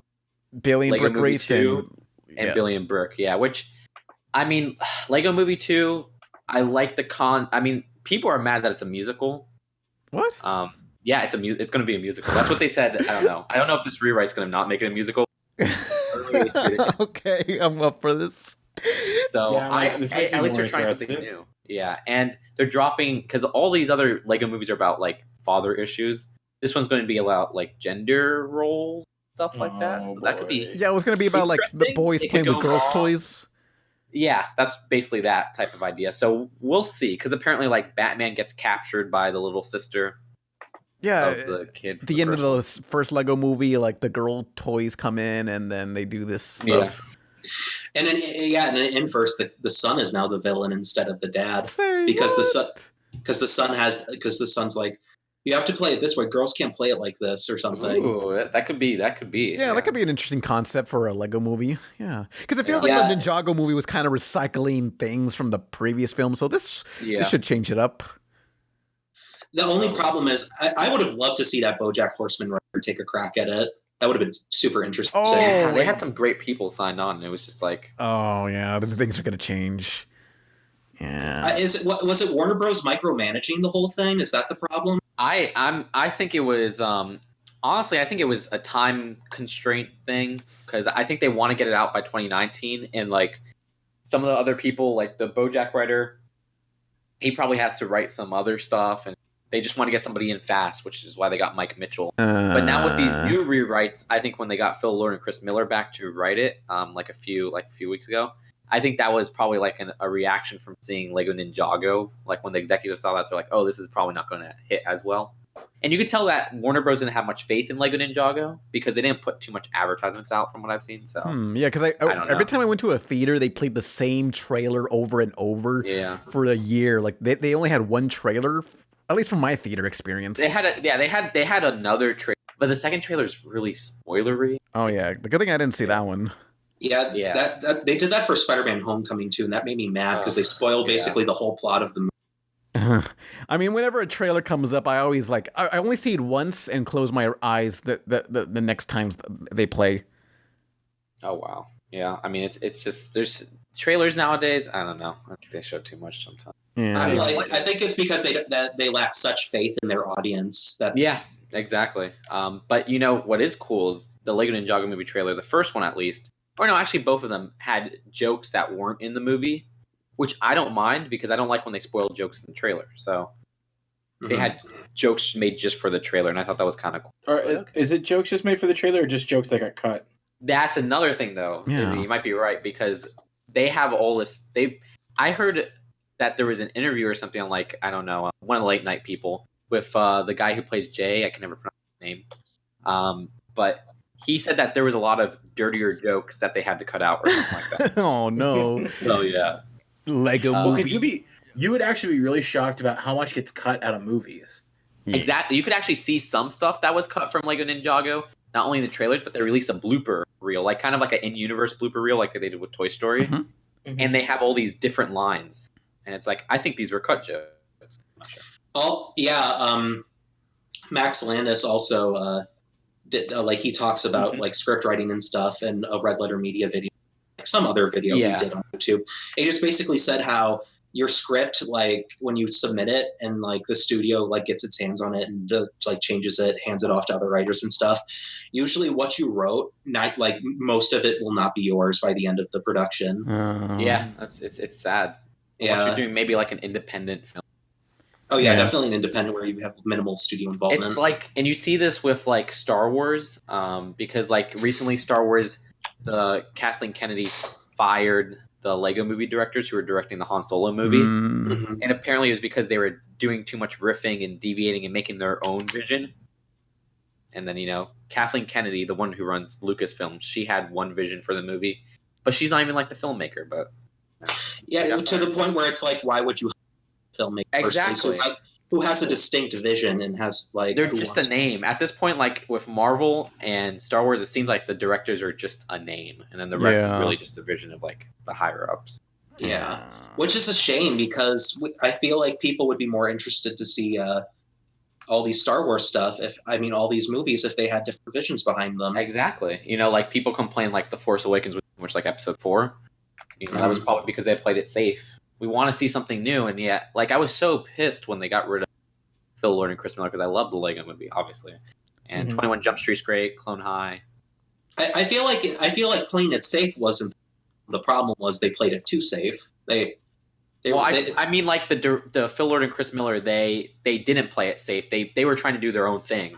I'm talking about Force Awakens. Oh, Force Awakens, yeah. Oh, I see what you're saying. They played it super safe in that. That's what I'm saying. Yeah, it's very safe. Now I still like. they're now bringing back J.J. Abrams to direct the 9th one, I think. Which kind of concerns me a little bit. They had the other guy, Colin Trevorrow, who did Jurassic World, but people speculate it was because the Book of Henry didn't get too much of a good reaction. It got poor ratings, so they had to. Is that all for Ninjago? Do you think there's going to be a sequel? Or? I don't think so. Almond Shorts, Christmas show, Marge's fling, Homer's bro, Barden Well, Flanders Vales, whacking snakes, monorail, Mr. Plow, Homer's face, Sideshow Bob, steps on rakes, Maggie Bowes, burns away. What else do I have to say? They'll never stop the Simpsons. Have no fears, we've got stories for years, like Marge becomes a robot. All right, questions. If anybody has a question, be sure to leave your question on the YouTube comments of this video.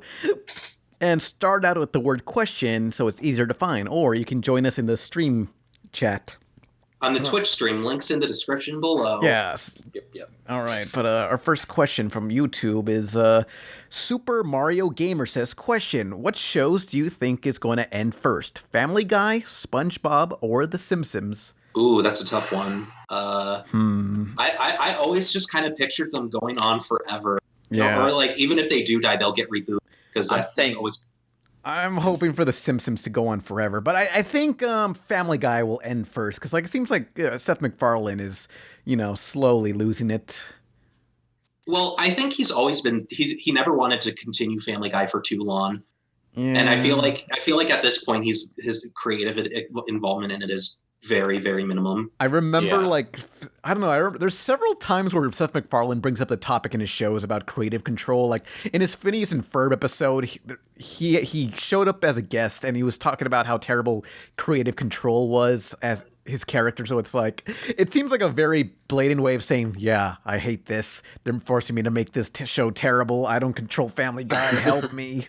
Well, I think Simpsons will end first, though, because didn't they say, like, it's going to end at, like, well, they speculate it's going to end at the 30th season. And it's they're barely on 23, 25. No, they're on the 28th or 29th. Oh, no, exactly. It can't end. No. And the series ratings are, like, at least critically are at an all-time low. Like, people are getting sick of it. No. The reason it's still on the air is because of reruns in foreign countries. And merchandise. Wait, what'd you say? Merchandising. It's basically like a soap opera at this point, except much more marketable. Oh, yeah. What if, like, one of the voice actors, like, you know, has to... I've heard that they'll stop the show if that happens. If like one of the main Simpsons cast. No, well, they do retire every character that does die. Yeah. Which I'm grateful for. I highly respect Fox letting that happen. Yeah, exactly. Although you never know, Fox could be like, replace them. Yeah, like if one of the main family members, you know, they're... Well, anytime they show up, they're silent. They're mimes.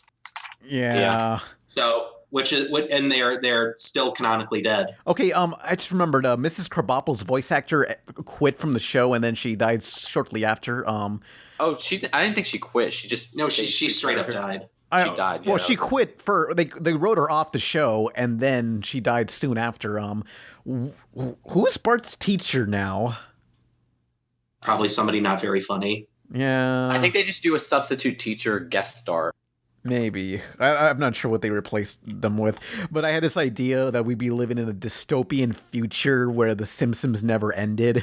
Oh my gosh. Which we kind of like already they could are. do like holograms, voice act. There was a Comic-Con panel where there was a digital Homer Simpson projected like Hatsune Miku, and Matt Groening was talking to it. Oh yeah, I remember that. And Matt Groening sounds miserable. Oh yeah.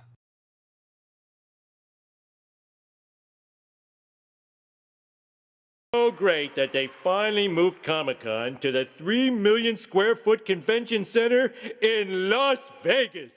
No, Homer, you know it's San Diego. Come on. So San Diego must have built 10,000 more hotel rooms and one good restaurant. Not really. Well, surely they simplified the registration process. I don't know. I don't care. I get my free ticket from a hologram of Tupac Shakur. It's like when they did Homer Live. I think you guys talked about this. Oh my god, yeah. They had like a live portion where they animated an episode, a segment live on tape. I'll put in below, but it's like, I guess it was impressive, but it's still terrible. Because it's really not that hard to do.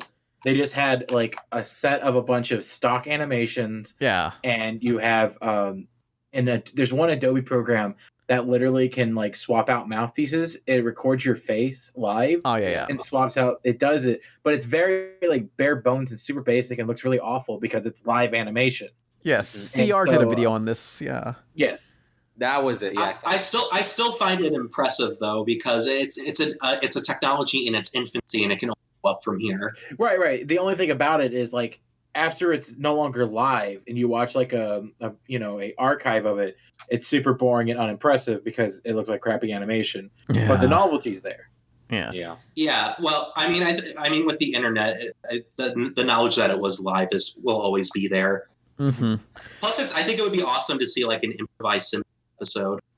I think it'd be great if we were able to like use that and like actually like do animations for the podcast. That's way too much work. And I know fans way too lazy for that. But like, well, I mean, this isn't like that Adobe technology isn't in the market yet, right? It's still. It's there. Yeah. It's downloadable. It's been out for like 2 or 3 years now. I remember. So we could do that. Yeah. People in the chat said also Star versus the Force of Evil did it because I remember like they had Marco talking on screen and it looked terrible. I gotta check that. I think he was singing the DuckTales theme and he looked so frozen in time and just like his mouth barely moved or anything moved. Oh my gosh. Yeah. Star's a cuck. Anyway. I see a lot of people in the chat. They're asking about the Isle of Dogs trailer. Did you guys see this? My god, we forgot to talk about that hipster's new movie. What's his name? What's that? Wes Anderson. Wes Anderson. Did anyone see the trailer to Wes Anderson's new hipster movie? Yeah, I saw it and I loved it. But yeah, he is very. I mean, it's another stop motion animated film. I know, like after Fantastic Four. What's the trailer about? I didn't see it. Oh, it just kind of explains like I think they like banished their dogs to this island, like this future Tokyo, I think, or something like that. Yeah. And then they banished the dogs to the island, and then I think one of the dogs' owners is trying to look for the dog or something like that. And it looks fantastic. It looks fantastic, Mr. Fox. I really, really like how Mr. Fox looks and how it's animated. Yeah, I'm not even talking from a cinematography standpoint, just how they animate the characters is really interesting because they're so rigid. But but Wes Anderson directs the performances so that they're also kind of rigid and sort of like strange. It's a very it's very interesting. It's a very interesting way to direct a performance. Nolan, if you like that, I mean, this is like the same animation. Yeah. I know. Yeah. I've heard of the movie. I just didn't bother watching a trailer because I wanted to see Fantastic Mr. Fox first. Yeah, Mr. Fox. It looks like one of those European stop motion preschool shows that has that old aesthetic. I see what you're saying, yeah. Yeah, the things Mr. Ashens makes fun of all the time, you know? Yeah, Dr. Ashens. How about what was the other trailer that What other trailer? Oh, Peter Rabbit. Oh, I forgot about that. That came out the same day. I was like, oh, Peter Rabbit. I wonder if they did that. I wonder if they did that on purpose. They knew people would pay attention to Wes Anderson, and Sony was like, we can sneak this in. Let's just toss this out here. But Sony Pictures Animation is making Peter Rabbit, and now there's the trailer, because we talked about this before, but they had a separate teaser that was up for like an hour, and then it was gone and set to private. Oh, really? Yeah, it basically said, I don't know, it just showed the rabbit jumping out from a hole and saying, "Who needs pants?" And it's that British guy who played the hand in Emoji Movie. Oh, James Corden or something like that. Yeah. I like his voice. I think he's cute. But governor. He get better roles, dude. You can do better. I guess Sony Pictures owns him now because he's. How long ago was that teaser though? Like a month ago. Like it was up for an hour and then it's gone. It's like I should have made copies. Move it? Oh my god! I mean, I noticed it was on like some random person's YouTube channel, and it's like I should have saved that trailer, that teaser. That's crazy. Yeah, but now an official trailer's up for some reason, and it's just like, hey, an animal's living with a normal person, and the animal's all messy, and the animal can talk. It's so generic. I don't know. Yeah, I already reviewed Hop. I'm not going to review this again. Though, like Sony Pictures, they've had a bad track record. Yeah. Ken, you know what you should do as a joke? You should go. You should do Peter Rabbit review when it comes out, and just do the Hop review, but you replace it with Peter Rabbit, like you poorly dub it in. Yeah, like how Red Letter Media did the Star Wars Episode 1 review in 3D, but they just make the original review in 3D. It looked terrible, yeah. Yeah. But let's take a question from the chat. Let's see. Wait, is that true that they're bringing back the Croods for 2020? Oh, they're making a new Croods movie, yeah. Oh, they are? They kept switching between like it's canceled, it's bringing back, it's canceled, and now they're making it again. Yeah. I say good because I love Nicolas Cage. He needs work, yeah. Yeah, he needs some big studio work. So that's Etch80410 question: why do you think there's so much hate recently for Rick and Morty? I think it's just is it the Streisand effect, or is that something else? It's the effect where something gets more popular the more people hate it. The hipster effect, maybe. That's not Streisand. That's partially. Yeah, I feel that's partially. I forget what the Streisand effect is, but also there's also the problem where once a fan base starts getting super obnoxious and more notable, then people start bowing out because I think that's it. Yeah. Yeah.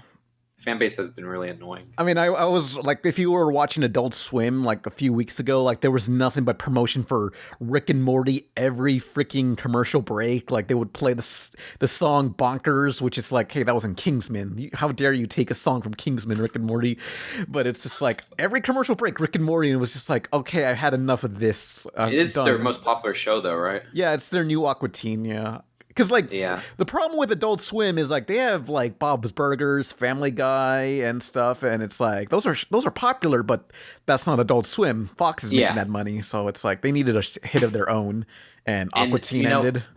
I always said, like, you could, like, the Rick and Morty always felt like it was, like, they put more, I guess, production value into it than some of the other Adult Swim stuff. Yeah. Like, in terms of, like, the animation and everything, the marketing. Yeah, they had more faith in this show. Like even when it was first starting out, there was promotion. Like I remember I happened to be in New York at the time, and they had like a real life Rick and Morty saucer crash landed in the middle of some park somewhere, and I couldn't find it. But it was like, man, I could have found that before Rick and Morty was cool. It's pretty neat. I mean, it's kind of crazy because it's like I was a huge fan of Rick and Morty when it first premiered, and it was like no one's talking about this show. Anyway, I think I first heard about it from you. Yeah, Like I saw that one where you're like, oh, it's like what is it called? Back to the Future. If it was like dark and all that stuff. Yeah, and I remember like I saw people commenting saying, I don't like how they draw eyes, and I was worried like, oh man, this show's not gonna last. Everyone hates the eyes. This is gonna fail. This is such a great show, and now it's overblown. Well, I mean, I don't mind. I don't mind that it's a huge fan base, but I see there's a lot of hate online. I mean, I haven't liked this season so far. Like everybody liked Pickle Rick. I didn't. It's meme-tastic. Exactly. That's probably why, because it was like the fan base or whoever the fans of it were just like posting that everywhere, and it was just like Meet me up, Scotty. Yeah, Rick and Morty, 1,000 years. Rick and Morty. I mean, yeah, it ain't never gonna end. So it's their. I say it's their new Aqua Teen, and it's gonna last like 10 seasons or whatever. Yeah, but what do you guys think about Rick and Morty hate and stuff? Well, now it's a meme to make fun of the Rick and Morty hate. There's like groups of people saying, I relate a lot to Rick, and this Facebook group is for Ricks only. Only intellectuals just like Rick and us. And it's like, are these people ironic or no? And it's just, yeah, it's unironic. These are 14-year-olds, so, you know, we were all 14 once. We all did shameful things. Yeah. Awful. That is true. And Especially you got to do your thing where you said that thing like super fast and it was like super long. Yeah. You remember that? Oh, don't encourage him. No, Don't put a nickel in this one. No. We're not doing that again. We're not ready for the teen girl thing. That was like one of the best ones. Yeah, Pan embarrassed himself in front of a panel trying to do that. I don't know what you're talking about. Oh my gosh! Remember when you tried to say that and he said, "Hey, Pan," and then you cried? No. Whoa, man! Man, imagine if you had a prolonged conversation with like a couple hours, just like it was just you and Ian and like maybe a couple other people Ian, or something. come on this podcast and say that to my face, dick. Yeah, I want if that ever happened, that'd be crazy. If only Ian were to come on here next week, possibly or not. I don't know. Yeah, maybe. I don't know. How was the Guru? Guru Larry. Oh yeah, Guru Larry's planned. I don't know. Guru Larry and the Odd Ones Out are coming too. It's just a matter of scheduling because Pan doesn't communicate with I don't know, man. You know. You want me to help you run this podcast or not, dang it? Oh no, we're all float down here. No, we don't. I'm not floating. I'm sitting down in my chair right now. I enjoyed it. What did you enjoy? Oh, okay. Bop it. Suck it. Oh, Xavier Martinez says, question, what's a show you missed out on because of either bad timing, parent interference, or it stopped showing? Mine was Fillmore Between the Rain. Fillmore Between the Rain? What? I think, are they talking about two different things? Fillmore the show and then like something else? Was Fillmore Between the Rain? Like there's no comma, so... Thanks for nothing. We don't know what Fillmore Between the Rain is. Well, I thought they're just talking about the show. You know the show. I know Fillmore, but not Between the Rain. Is that an episode of the show or just like another thing? Yeah. What's Between the Rain? You're Between the Rain. Technically, a lot of things are Between the Rain. Between the Rain. I'm singing in the rain. Oh, this guy says he's making a game based off of RebelTaxi in the podcast. Oh no! Oh yeah, I've heard this. I've seen this guy before.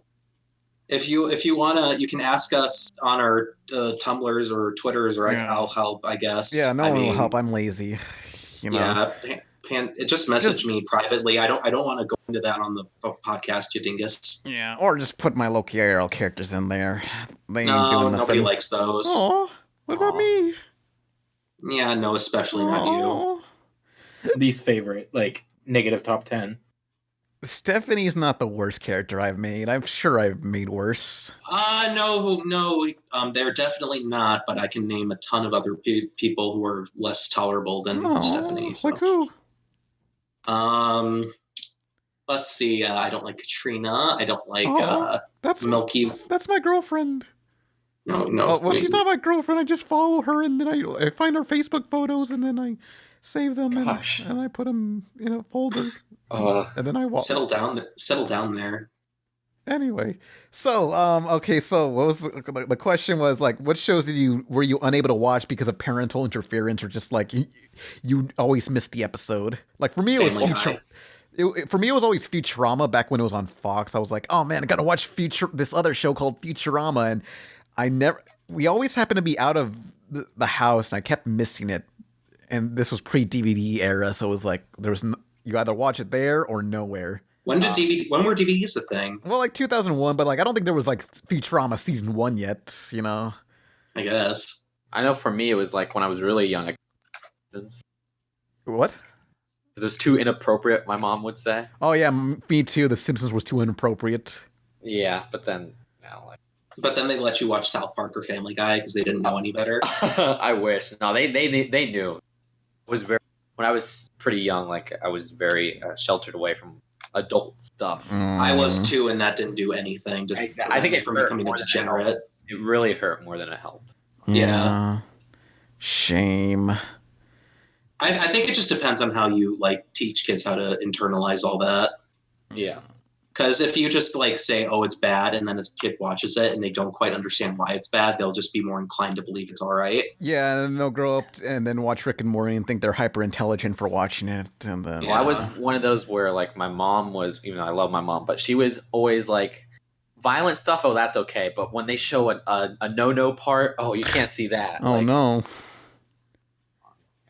Yeah, that double standard always annoyed. I know. Did you guys ever wake up for Saturday mornings, but you like missed out on like one Saturday, and you're like, "Dang, everything's ruined." Yeah, and you can't watch it anymore. Yeah, it's like I missed an episode of Pokemon, and I was like, "Oh, dang, it's over. What am I gonna do for the rest of Saturday?" Sad. I would always watch SpongeBob Saturday mornings. Yeah, but it's like, no, Saturday mornings, like, that's when Kids WB and Fox Kids were doing things. That's the only time they were doing things. So it's like, you had to watch that then, and you had no other option. Or maybe they had like an after-school programming block, but my school ran late. I remember I would watch the after-school stuff for like WB stuff, like Yu-Gi-Oh, Pokemon. Yeah. Like, they would do that, and then they would go straight into The Simpsons, and then my mom. Man, I was watching Yu-Gi-Oh like yesterday on Netflix, and I was like, wow, this, I mean, I knew it was garbage, but it's like, this is even worse than I remembered. All right, no, it's not. It's gotten better. It's like wine. It ripes with age. Are you talking about GX specifically? Or just the classic? Well, I think the non-dubbed version, you know, like the original Japanese versions of GX and 5Ds were really good. I mean, the TV show just made up the rules as it went along. It did not follow the rules of the game. I fucking love it. I remember trying to use the rules in the TV show. My friends who actually knew, were like, "You can't do that," and I was like, "Why not?" And they go, "It's not in the rule book," and I was like, "Oh." Well, the new series is trying to teach kids how to use the proper rules, which I think is really funny. Like, that's their initiative. Good luck explaining all that. Yeah. I remember watching Yu-Gi-Oh! The movie in theaters with my mom. What is happening? I have to explain it to her every 5 minutes. What's strange is my mom enjoyed the Yu-Gi-Oh! Movie. Like, she hated the Pokemon movies, but she loved the Yu-Gi-Oh! Movie for some reason.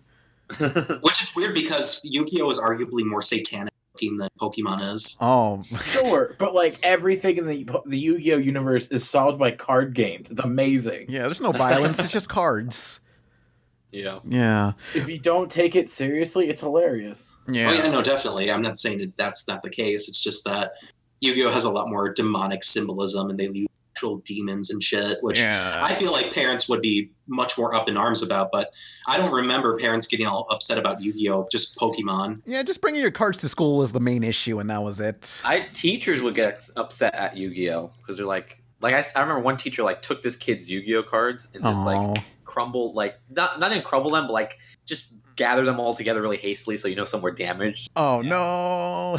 Yeah. I mean I still play Yu-Gi-Oh! To this day, I guess, you know, but it's too complex now with all this new additions, so I sort of just play the old cards. Oh yeah. I'm just saying, in the original anime, Seto Kaiba defeats a guy with a gun by putting a card in between where the trigger thing goes. That's amazing. Yeah.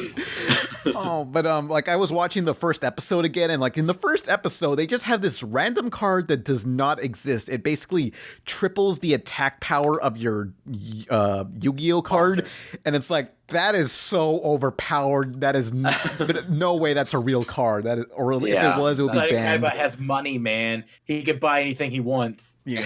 Do you remember? I only see like Yu-Gi-Oh out of context. That's how I get all my Yu-Gi-Oh information now. Yeah. And I remember there was a gift set where Kaiba like is cornered and somebody challenges him to a duel, but they're in a board boardroom on a plane, and Kai was like, all right. And he presses a button, and his boardroom on his jet, which is not like a card game jet, it's like a business jet for business stuff.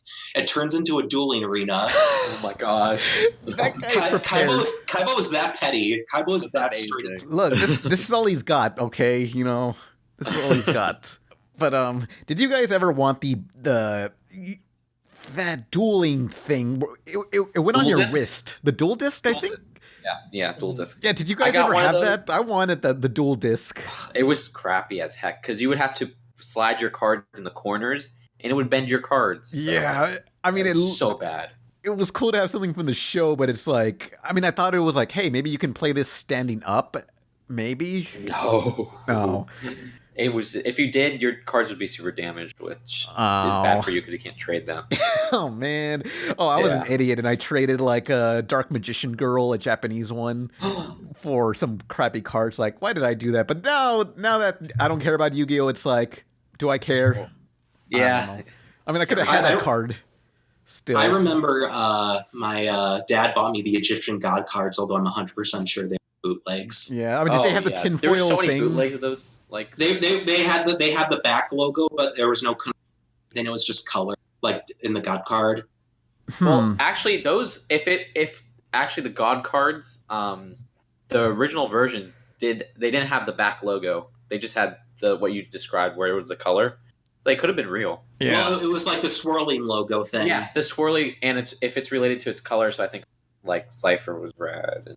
Yeah, but the cards were made on card, not the usual. Yeah, I mean, then yeah. Maybe. I remember we went to like a Pizza Hut, and like there was like a vending machine thing where you put in a quarter and you get a sticker, but it's like, hey, this one it's giving out Yu-Gi-Oh cards, and we get like stuff like Egyptian God cards and rare ones, and then we realize, oh no, this is not official, and these are just stickers. Yeah. Aw, it's like, thanks for nothing. Because you weren't allowed. My friends were also strict. Were like, no, you cannot play this. This is not an official Yu-Gi-Oh card. Yeah, this is against the rules. Did you guys ever try to make your own card game?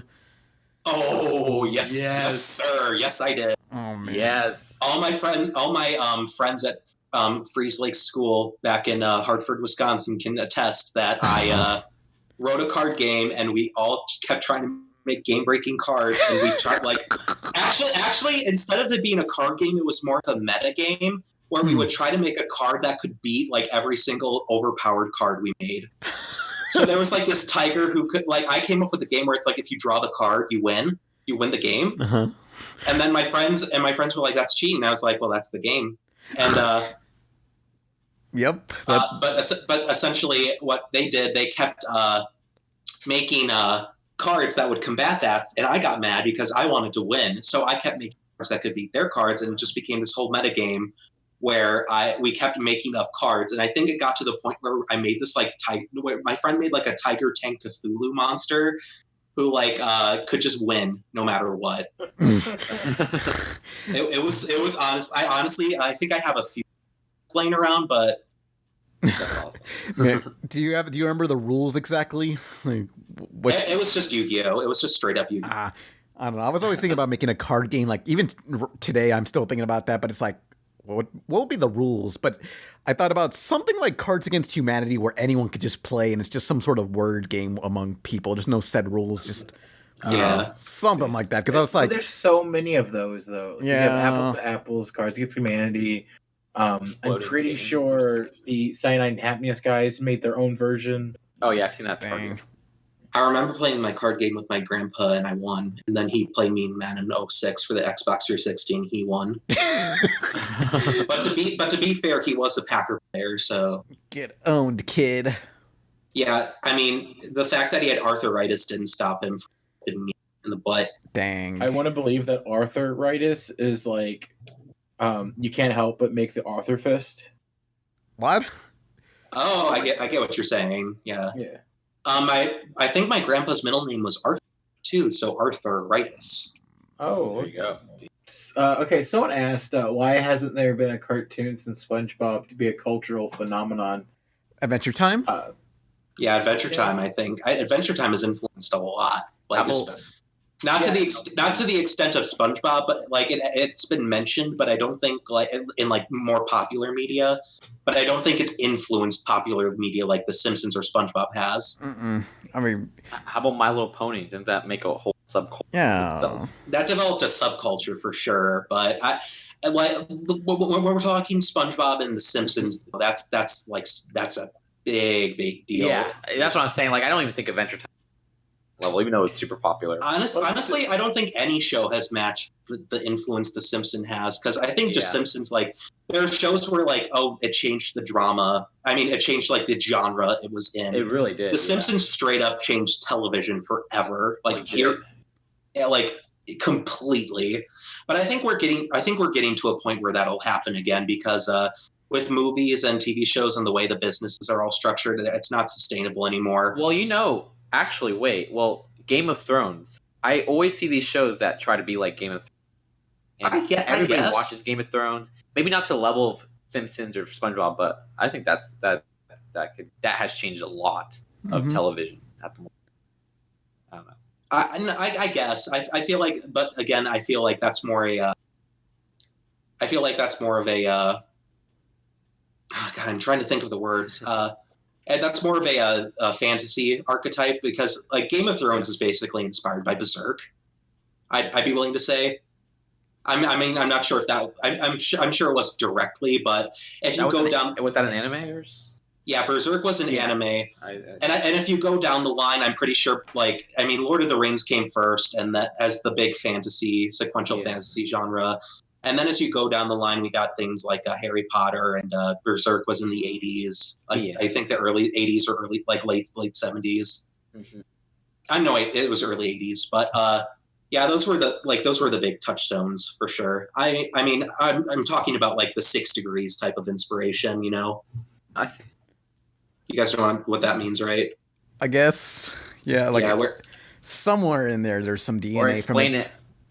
I guess explain it to basically the 6 Degrees is when you like think of something, you think of how they're related, and you eventually get to something that seems like completely unrelated, but through this chain of like relations, it's all of a sudden like, oh, so that's how they're related. Yeah. Well, also, are we talking about just our culture alone? Because, like, for example, One Piece has like amusement parks.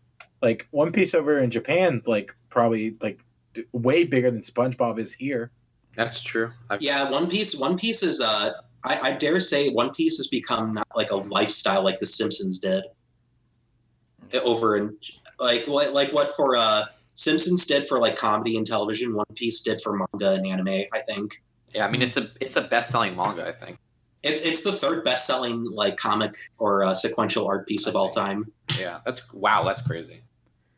Although I think that's just because of its sheer length, too. And the business structure of Japan, where they just keep shitting them out like every week.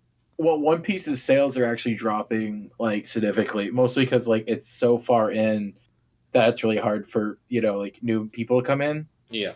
Are they dropping or are they stagnating? I think they're like each volume is selling less than the previous one. But like by how much? I don't remember. I just know that like right now, that's why like a lot of the mangas are like ending because like there's they're not doing as well, so they're like trying to like figure out what to do. Yeah, I've heard like One Piece was like originally going to end, but it was so successful. It's like, well, let's delay the inevitable and just go on a little longer, Yeah. Well, I think Eyepatch Wolf also talked what Izzy was mentioning in one of his videos about the state of Shonen Jump. And it's a little bit more complicated than that. It's all just the structure of Shonen Jump and long form anime storytelling is just not popular anymore. People aren't like buying into it as much as they used to, so they are just starting to like try to find new ways to bring people back in. And the idea is that they're just bringing in fresher, newer ideas. Like My Hero Academia is super popular. Attack on Titan, it's not Shonen Jump, but same principle. It's super popular. Not anymore. Why? Oh, I don't know. It kind of seemed like the hype for Attack on Titan just fizzled out. And like when season 2 came about, like no one really cared. Really, that's actually true. Yeah, I didn't hear much people talk about season 2 because in my Like I don't like saying like normie or normal. Like my normal friends would always talk about like Attack on Titan like 2 years ago, and then now season 2 came out. I haven't.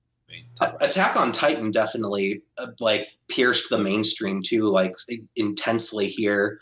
I was genuinely surprised because they straight up there's like comic compilations where it's just people over here just drawing Attack on Titan comics that aren't canon, and they sell them in bookstores. Really? What? This is the thing. What? There's an Attack on Titan anthology book, and it's just a bunch of American artists drawing Attack on Titan stories, and they're released here officially. There was the Marvel crossover, the Avengers crossover with Attack on Titan. What? And yeah, there was a Guardians of the Galaxy and Attack on Titan and Avengers crossover. This is the thing. This is the thing that Marvel and the people and the Attack on Titan committee did. This is a thing they approved of. Wow, I did not even know about that. I mean, that's a good way to get people, Mm-hmm. Yeah. But yeah, and then they also have like parody books, like American parody books. In Japan, they have like parody manga sometimes, but here I've never heard of an American company making a parody book for an anime or a manga before. Yeah. The mainstream that Attack on Titan hit is honestly still, it's so bizarre to me. Yeah. I mean, I don't know why that one. We're still making like Attack on Titan Yo Mama jokes. Yeah. I think, again, mentioning iPatch Wolf because he talked about Attack on Titan's popularity, and it's just that it hit all the right notes that current pop culture it was trending around at the time, which was 2013, 2012.